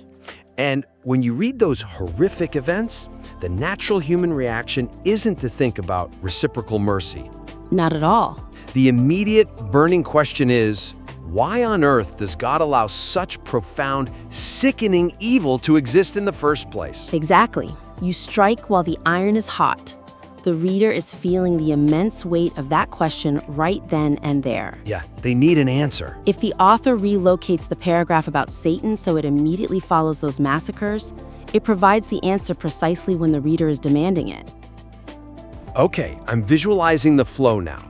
So we read about the massacre, we are horrified. Right. Then the author introduces the concept of Satan, explaining the mechanics of free will and the necessity of evil to provide a backdrop of choice. Right. Because once the reader understands the mechanics of evil in the world, the prophet's subsequent decisions to show mercy to his enemies take on their true, immense moral weight. Wow, yes. The reader realizes the prophet isn't just ignoring the evil, he is actively operating within this incredibly complex framework of free will. Right. He is looking at the people who murdered his loved ones, recognizing the external temptation of Satan, and choosing to close that electrical circuit of Rahim anyway. Oh, that gives me chills. By repositioning this concept, it becomes the central gear that turns the entire philosophical argument. That is a night and day difference. When you move this point to the middle, the reader stops just passively reading a history book and starts actually wrestling with the theology alongside the author. It grounds the entire piece in active engagement. It transforms the reading experience entirely. It takes all these isolated, brilliant thoughts and locks them together into a single, cohesive engine. Yeah, it really does. Well, we've covered a lot of ground today, but it all comes back to making the mechanics of the writing as intentional as the theology it describes. So to wrap up, we've zeroed in on 3 key ways to elevate this manuscript. First, structurally thread the precise definition of Rahim as reciprocal mercy directly through the historical anecdotes. Let the tension of the Esmâ and Vahshi stories prove the theology, rather than just acting as standalone biographies. Exactly. Second, reframe the polemical critique of the Nur-u-Muhammadi concept. Lean into empathy and tragic irony instead of mockery, ensuring the tone of the writing embodies the theme of mercy it's trying to teach. Beautifully said. And third, reposition the brilliant insight about Satan's role in free will so it serves as a structural climax earlier in the text. Answer the reader's deepest questions about evil right when they encounter the darkest historical moments. Right. These are just a few ways to approach the revisions. We warmly invite you to submit your revised work back to the critique for further exploration. Keep refining, and we'll see you next time. Welcome to the debate. So when you stand in front of a massive, intricate stained glass window in a cathedral or, a grand mosque, there are essentially 2 ways to understand its breathtaking beauty. Right, 2 totally different frameworks. Exactly. You can look at the precise, agonizing cuts of the glass. You can focus on the lead soldering, the intense heat of the kiln, The sheer physical reality and the grueling human craftsmanship that went into perfectly shaping every single colored shard over decades of labor. Yeah, you're looking at the material effort there. You're appreciating the structure from the ground up, basically acknowledging the friction and the sweat required to build a vessel capable of holding beauty. Right, that's one way. But then the sun comes out, and suddenly that cold, structured glass is flooded with this brilliant, overwhelming light from the outside. And it completely changes the experience. It does. And if you approach it from that perspective, you could argue that without that external, transcendent light pouring through, the glass is, well, it's just dark silica. The true beauty isn't generated by the glass at all. It exists entirely in the light that chooses to use that specific window as a conduit. It's that perfect, unresolvable tension between the vessel and the source. Like, does the glass create the beauty by catching the light, or does the light create the beauty by illuminating the glass? Spot on. And today we're unpacking a profoundly similar theological and historical tension. We're doing a deep dive into the Islamic concept of divine mercy, specifically the attributes of Rahman and Rahim. Which are fascinating concepts on their own. Oh, absolutely. But specifically, we're looking at how they ultimately manifest in the historical figure of the Prophet Muhammad, who is, fundamentally defined in a text as a mercy to the worlds. Right. So the central question we are debating today is a really fascinating one. Is the profound, almost incomprehensible mercy demonstrated by the Prophet best understood as the ultimate triumph of human moral effort and choice? Or should it be viewed as an ontological extension of the divine? Meaning, God's own attributes operating directly through a uniquely expanded human vessel. Exactly. Well, I see why you might lean toward the latter, but let me give you a different perspective. I will be arguing that the underlying theology explicitly roots the prophet's greatness and his mercy in his fallible, struggling humanity. It's his conscious, agonizing obedience to God that matters. Stripping him of that human struggle, frankly, diminishes the entire moral framework. And I will argue that yes, while he was absolutely human, the explicit bestowing of God's own names upon him elevates his capacity for mercy entirely beyond mere human capability. It wasn't just exceptional discipline, it was a literal divine infusion. Okay, well, to begin, we really have to look at how fiercely this theological framework defends the absolute, unvarnished humanity of the prophet. There has always been a temptation in religious history to deify prophets. Oh, for sure. We see it everywhere. Right? And we see it here with the Nuru Muhammadi, the light of Muhammad theory. This was a concept that became incredibly popular among certain early thinkers who were heavily influenced by Greek philosophy, Hermeticism, and Christian concepts of the Trinity. They wanted to elevate him past the physical. Exactly. They wanted to frame the prophet as a pre-existing, glowing cosmic entity, like a supernatural being composed of divine light before the universe was even created. It's the instinct to elevate the founder of a faith by completely untethering him from the dirt and the blood of the actual human experience. Precisely. But the core theology we are analyzing today completely rejects that. It condemns the Nurul Muhammadi concept as a freakish theory. It's treated as a severe theological error bordering on polytheism. It's a very harsh rejection. It is, because it insists that his status as a mercy to the worlds was actively earned. It wasn't drawn from a cosmic lottery, It was forged through his daily actions, his physical endurance, his hard choices. Right, the human grit. Yeah. If you elevate him to a supernatural status, you ruin his moral example. Think about it. How can I, as a flawed human being, be expected to emulate a being made of pre-eternal light? You can't. The standard is impossible. You just can't. His mercy is powerful exactly because it is a human achievement. Taking away his human struggle isn't a compliment, it's an outright insult to his legacy. Okay, well, I come at it from a slightly different way. I completely agree that the literal mythological pre-existence of the prophet, that specific Nuru Muhammadi concept, is framed as a dangerous theological error in the text. Deification is absolutely a red line. Right, we agree there. We do. However, rejecting that mythology does not mean we are left with just an exceptionally disciplined, normal guy. The theology simultaneously elevates his capacity for mercy to a divinely infused level that is, well, it's not strictly human. How so, though? If not through some supernatural pre-existence? Through a documented ontological expansion during his actual life. God, as a sign of this unique status, essentially pinned 2 medals on his chest by bestowing upon him 2 of his own explicit divine names in the Quran. Raf and Rahim. Exactly. Rauf, meaning the intensely compassionate, and Rahim, meaning the endlessly merciful. He is the first and only human given these specific, unadulterated divine titles.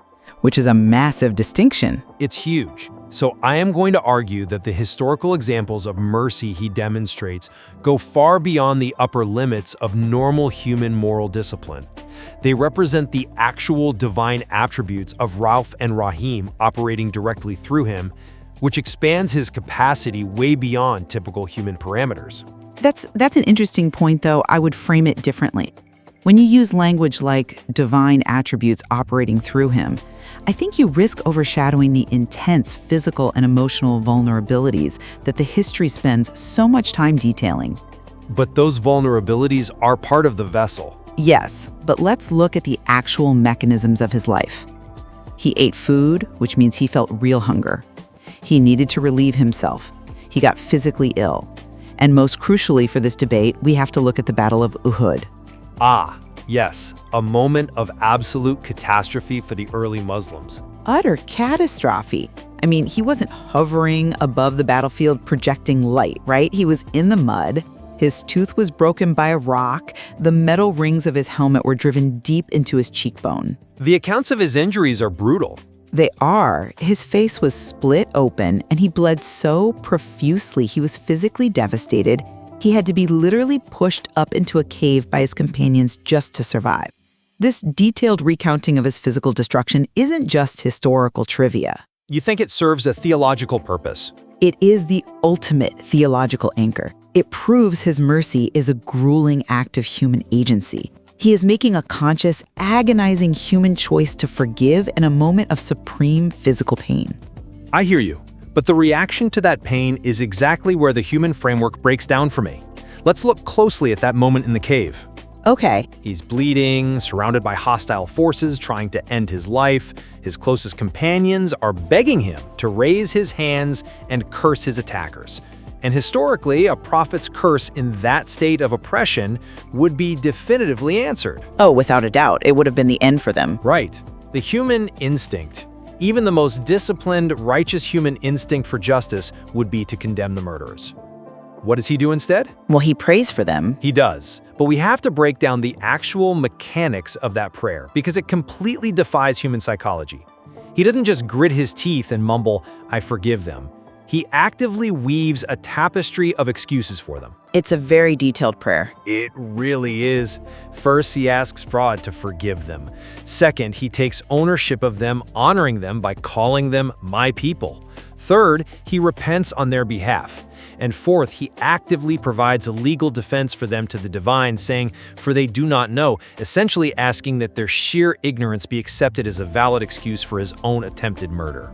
Which is incredible. It's beyond incredible. To exhibit that level of layered, proactive, defensive compassion while actively bleeding from a facial wound, that suggests a capacity that has been uniquely divinely equipped.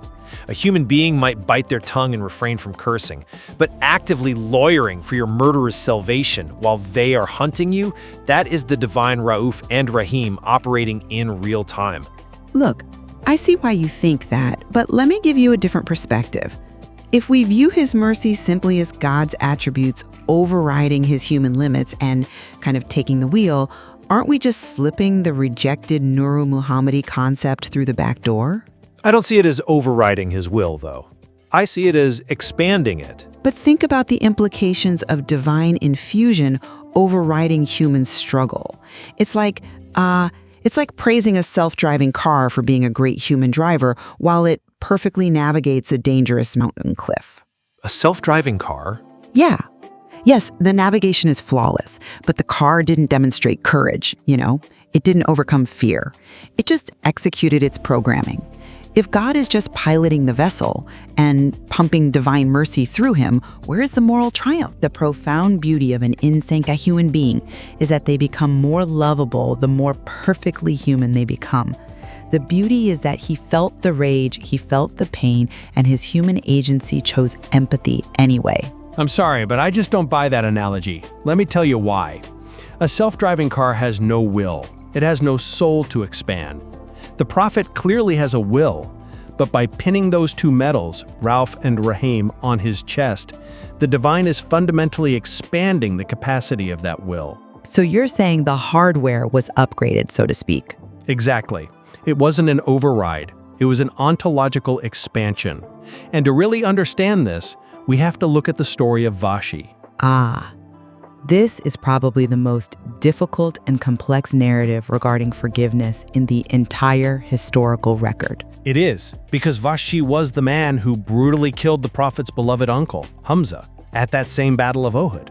And it wasn't just a battlefield casualty. Vahshi mutilated the body. He literally cut out Hamza's internal organs. It was a deeply traumatic event. When the prophet found his uncle's mutilated body, the historical accounts say he completely collapsed to his knees in shock and grief. It was a wound he carried for the rest of his life. Right. So keep that visceral horror in mind. Now fast forward years later. Mecca is conquered. Vahshi is a fugitive, terrified for his life because he assumes, quite rationally, that there is zero chance he can be forgiven for what he did to the leader's uncle. Anyone would assume that. Exactly. Yet, the prophet doesn't just waive his legitimate legal right to retribution. He actively, relentlessly pursues Vahshi's eternal salvation. The correspondence between them is fascinating. It's mind-bending. Vahshi sends messages saying, "I can't be forgiven. I have committed murder, polytheism, and adultery. My sins are too vast." What does a human leader do? A human says, "Fine, stay away, I've pardoned you, but you're damned."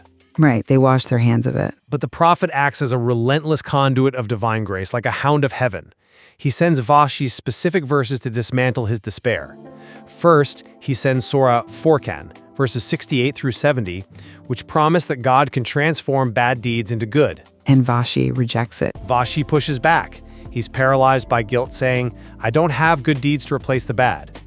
So the prophet sends Surah Nisa, verse 48, showing God forgives all sins except associating partners with him. Vahshi still despairs, thinking he isn't worthy. Finally, the prophet sends Surah Zumar, verse 53, "Do not despair of the mercy of Allah. Indeed, Allah forgives all sins." It's an incredible pursuit. It is.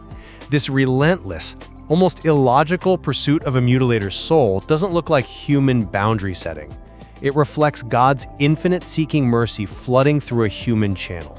Okay, I hear you, but I'm not convinced by that line of reasoning because you are skipping over the single most profoundly human detail in the entire Vahshi narrative. Which is? Yes, he pursues his salvation. Yes, he forgives him. But what actually happens when Vahshi finally accepts the message, embraces the faith, and they meet face to face? Ah, the physical meeting. Exactly. When Vahshi sits in front of him, the prophet looks at him and says, "Please do not show your face to me. You remind me of my uncle." It's a heavy moment. That request is devastating. But more importantly, it proves the prophet did not possess some magical divine immunity to psychological trauma. His mercy wasn't a frictionless, effortless flow of divine grace. It was a grueling, agonizing human struggle against deep-seated, entirely justified grief. You're saying the trauma was still entirely present? Completely present. We have to dissect the mechanism of what's happening in his mind at that moment. He had to physically and psychologically compartmentalize his human pain by asking not to look at Vahshi's face in order to maintain that forgiveness. So he's managing his own limitations. Right. If he were just a vessel of unconditional divine Rahim, if his ontology had been magically expanded past human limits, he wouldn't need to look away. God doesn't need to look away from a sinner. The prophet looked away because he was a mortal man whose heart was broken, who deeply missed his uncle, and who was desperately trying to keep his human grief from overriding his moral commitment to mercy. That is a compelling argument. But have you considered that the tension of him looking away is actually the proof of the divine expansion I'm talking about? How so? The human vessel was breaking under the weight of the grief. The trauma was absolutely real, just like you said. But the divinely expanded capacity for mercy forced him to forgive anyway. Interesting. The human psychology says, I cannot look at your face because my heart is shattered. But the divine Rahim within him overrides that human instinct for vengeance and says, even still, I will ensure your eternal salvation. Well, if we examine how the concept of Rahim is actually defined linguistically in the text, it strongly supports a very structured, rational human framework of agency, not a boundless divine override. Walk me through the linguistic mechanics of that. I'm curious. So, the theology opens by explaining the difference between Rahman and Rahim. Rahman is the unconditional mercy of God. It brings existence out of nothing. It doesn't require us to do anything. Right, it's just given. Exactly. But Rahim is defined as transitive and double-sided.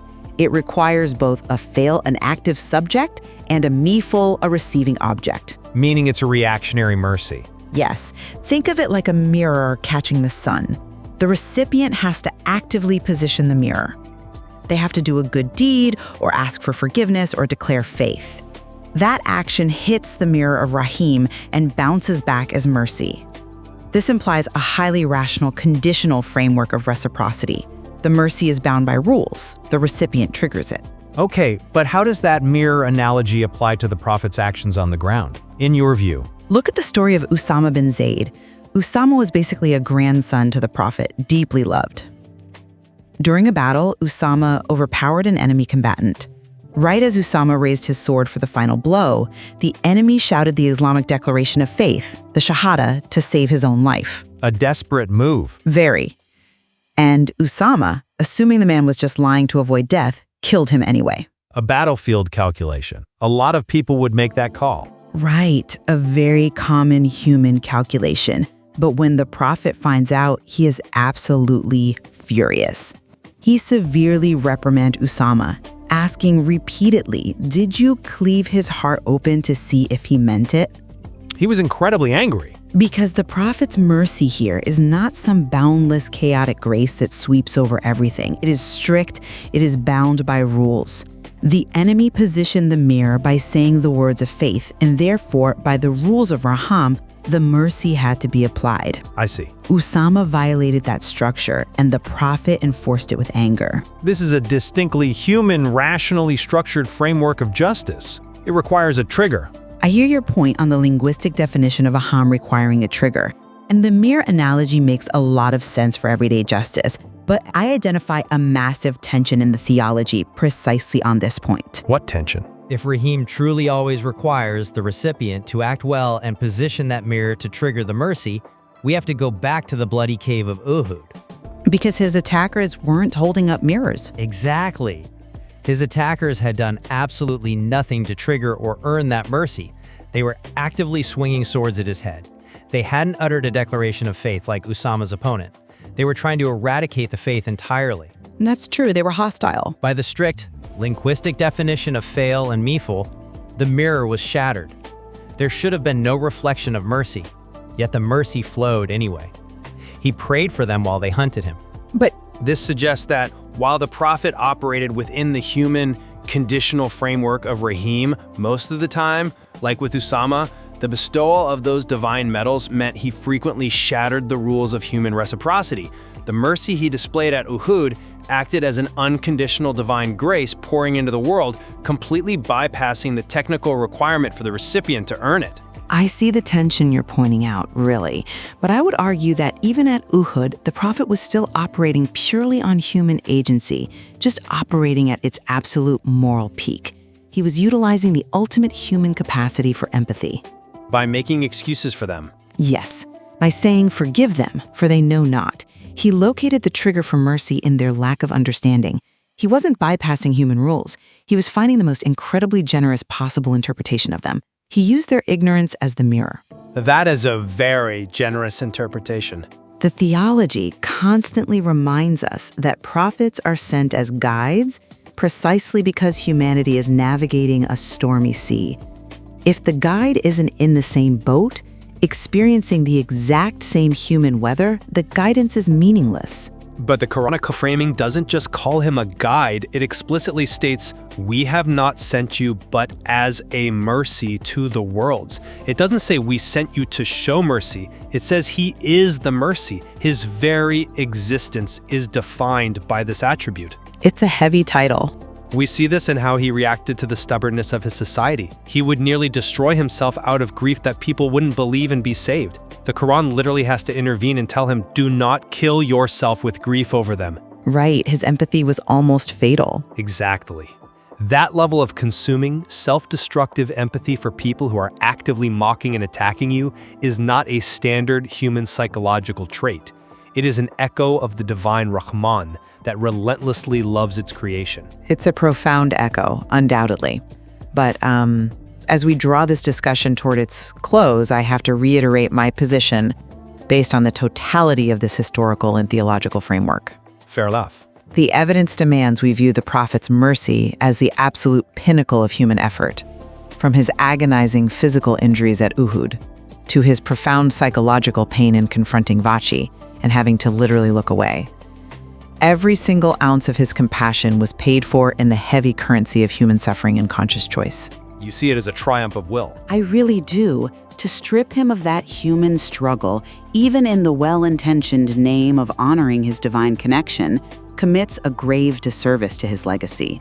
The staggering beauty of his mercy is that he chose it when every human instinct screamed at him to choose vengeance.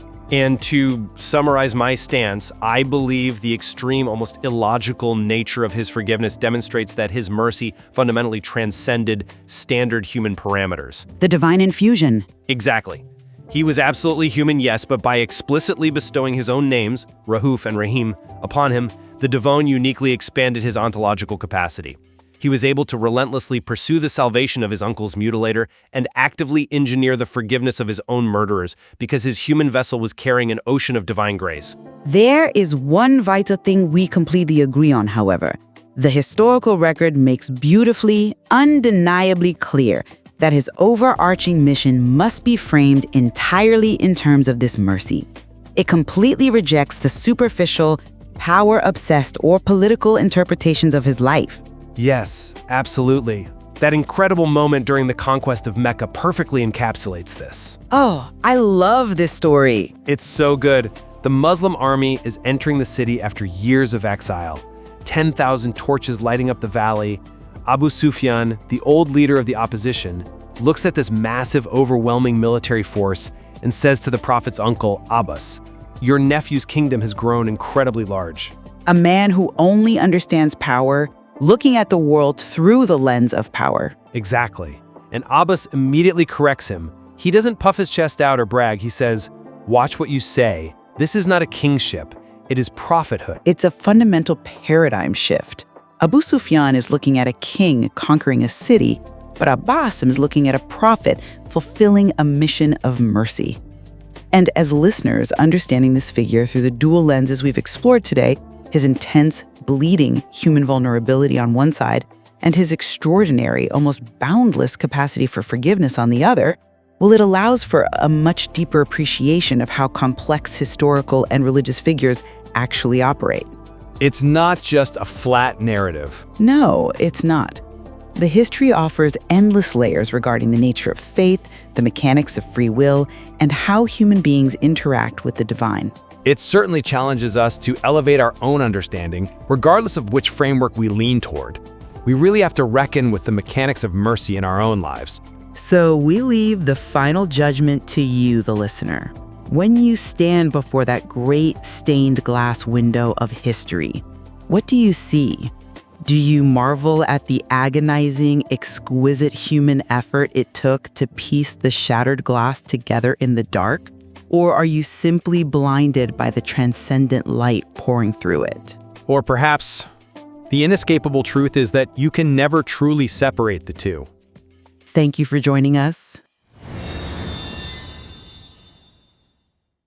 This is the brief on the Islamic concept of divine mercy, Er-Rahim. Based on a lecture by scholar Mustafa İslamoğlu, we're exploring how God's mercy isn't just some passive idea, but an active two-way street perfectly modeled by Prophet Muhammad that we're actually commanded to mirror every single day. First, let's look at the mechanics. Islam highlights two specific names for God. There's Rahman, which is the unconditional mercy creating existence out of literally nothing, and Rahim, a responsive mercy triggered by our own actions. Think of Rahman as the stage we all stand on, and Rahim as this beautiful reciprocal dance that only happens when you actively step into the light. Second, because Rahim requires action, we look to history for the ultimate example. Prophet Muhammad famously chose radical forgiveness over revenge when he pardoned the man who brutally killed his beloved uncle. So ask yourself, how many of us could truly forgive the murderer of our closest family member, let alone welcome them back into the community? It sets an undeniable precedent for us today. Third, how do we actually apply this? Well, true faith means acting like soil for each other, absorbing faults rather than broadcasting them. Islamolu critiques people who are super polite to strangers but incredibly harsh to fellow believers over tiny disagreements. Listen, a believer's faith is massive, like a towering mountain, while their personal faults are mere pebbles. We simply can't let a tiny pebble blind us to the sheer scale of the mountain. Ultimately, divine mercy isn't just a comforting idea we ask God for. It's an active, demanding standard of radical forgiveness we're expected to live by.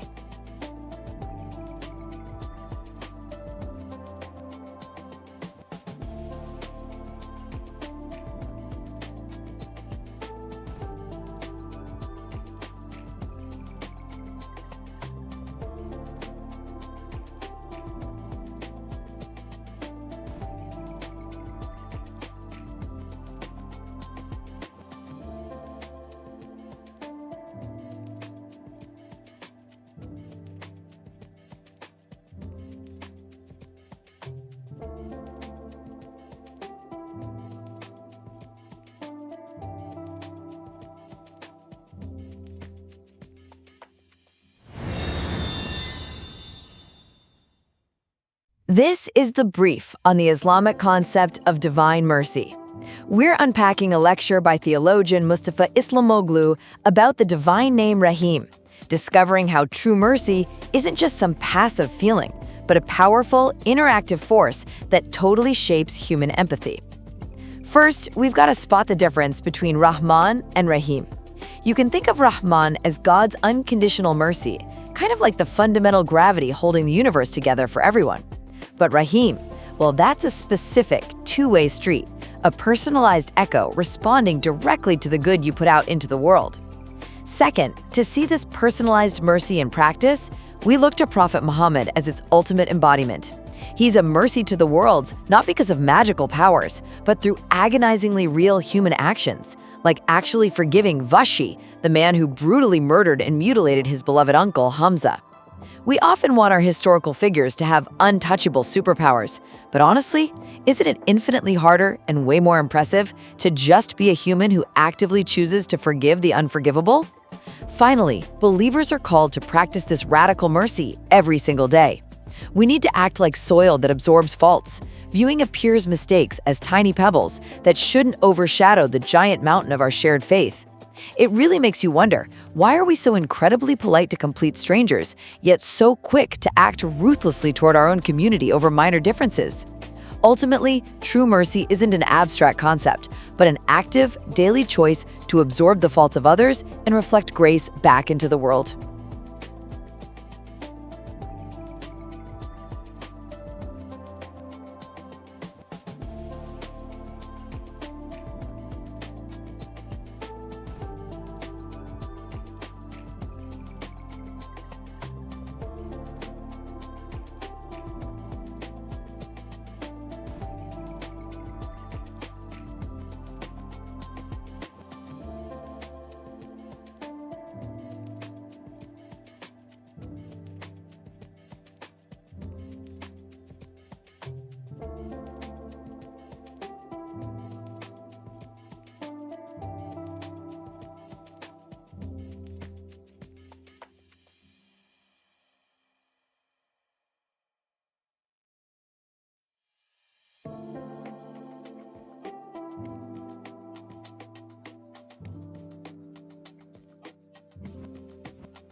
This is the brief on the Islamic theological concept of divine mercy.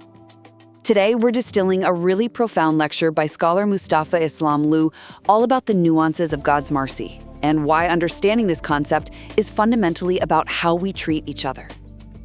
First, we've got to understand the distinction between the two Arabic names for God's mercy, Rahman and Rahim. See, Rahman is a universal, existential mercy that creates and sustains everything, whereas Rahim is an interactive, reciprocal mercy that specifically responds to a believer's faith and positive actions. It's kind of like how Rahman is the sun that just naturally warms everyone, but Rahim is a customized coat given to those who actually ask for it. Second, Prophet Muhammad is considered the ultimate human embodiment of Rahim, truly a mercy to the world.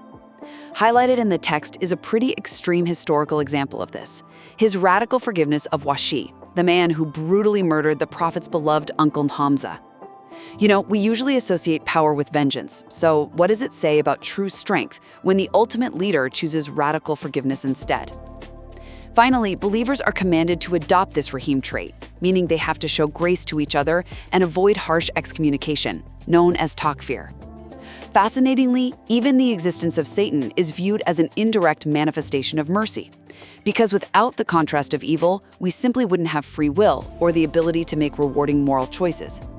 It's a super intriguing paradox. Without the bad, choosing the good just wouldn't mean anything at all. So ultimately, divine mercy isn't just some theological idea to study, but a practical mandate to treat humanity with radical grace.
This is the brief on the Islamic concept of Er-Rahim.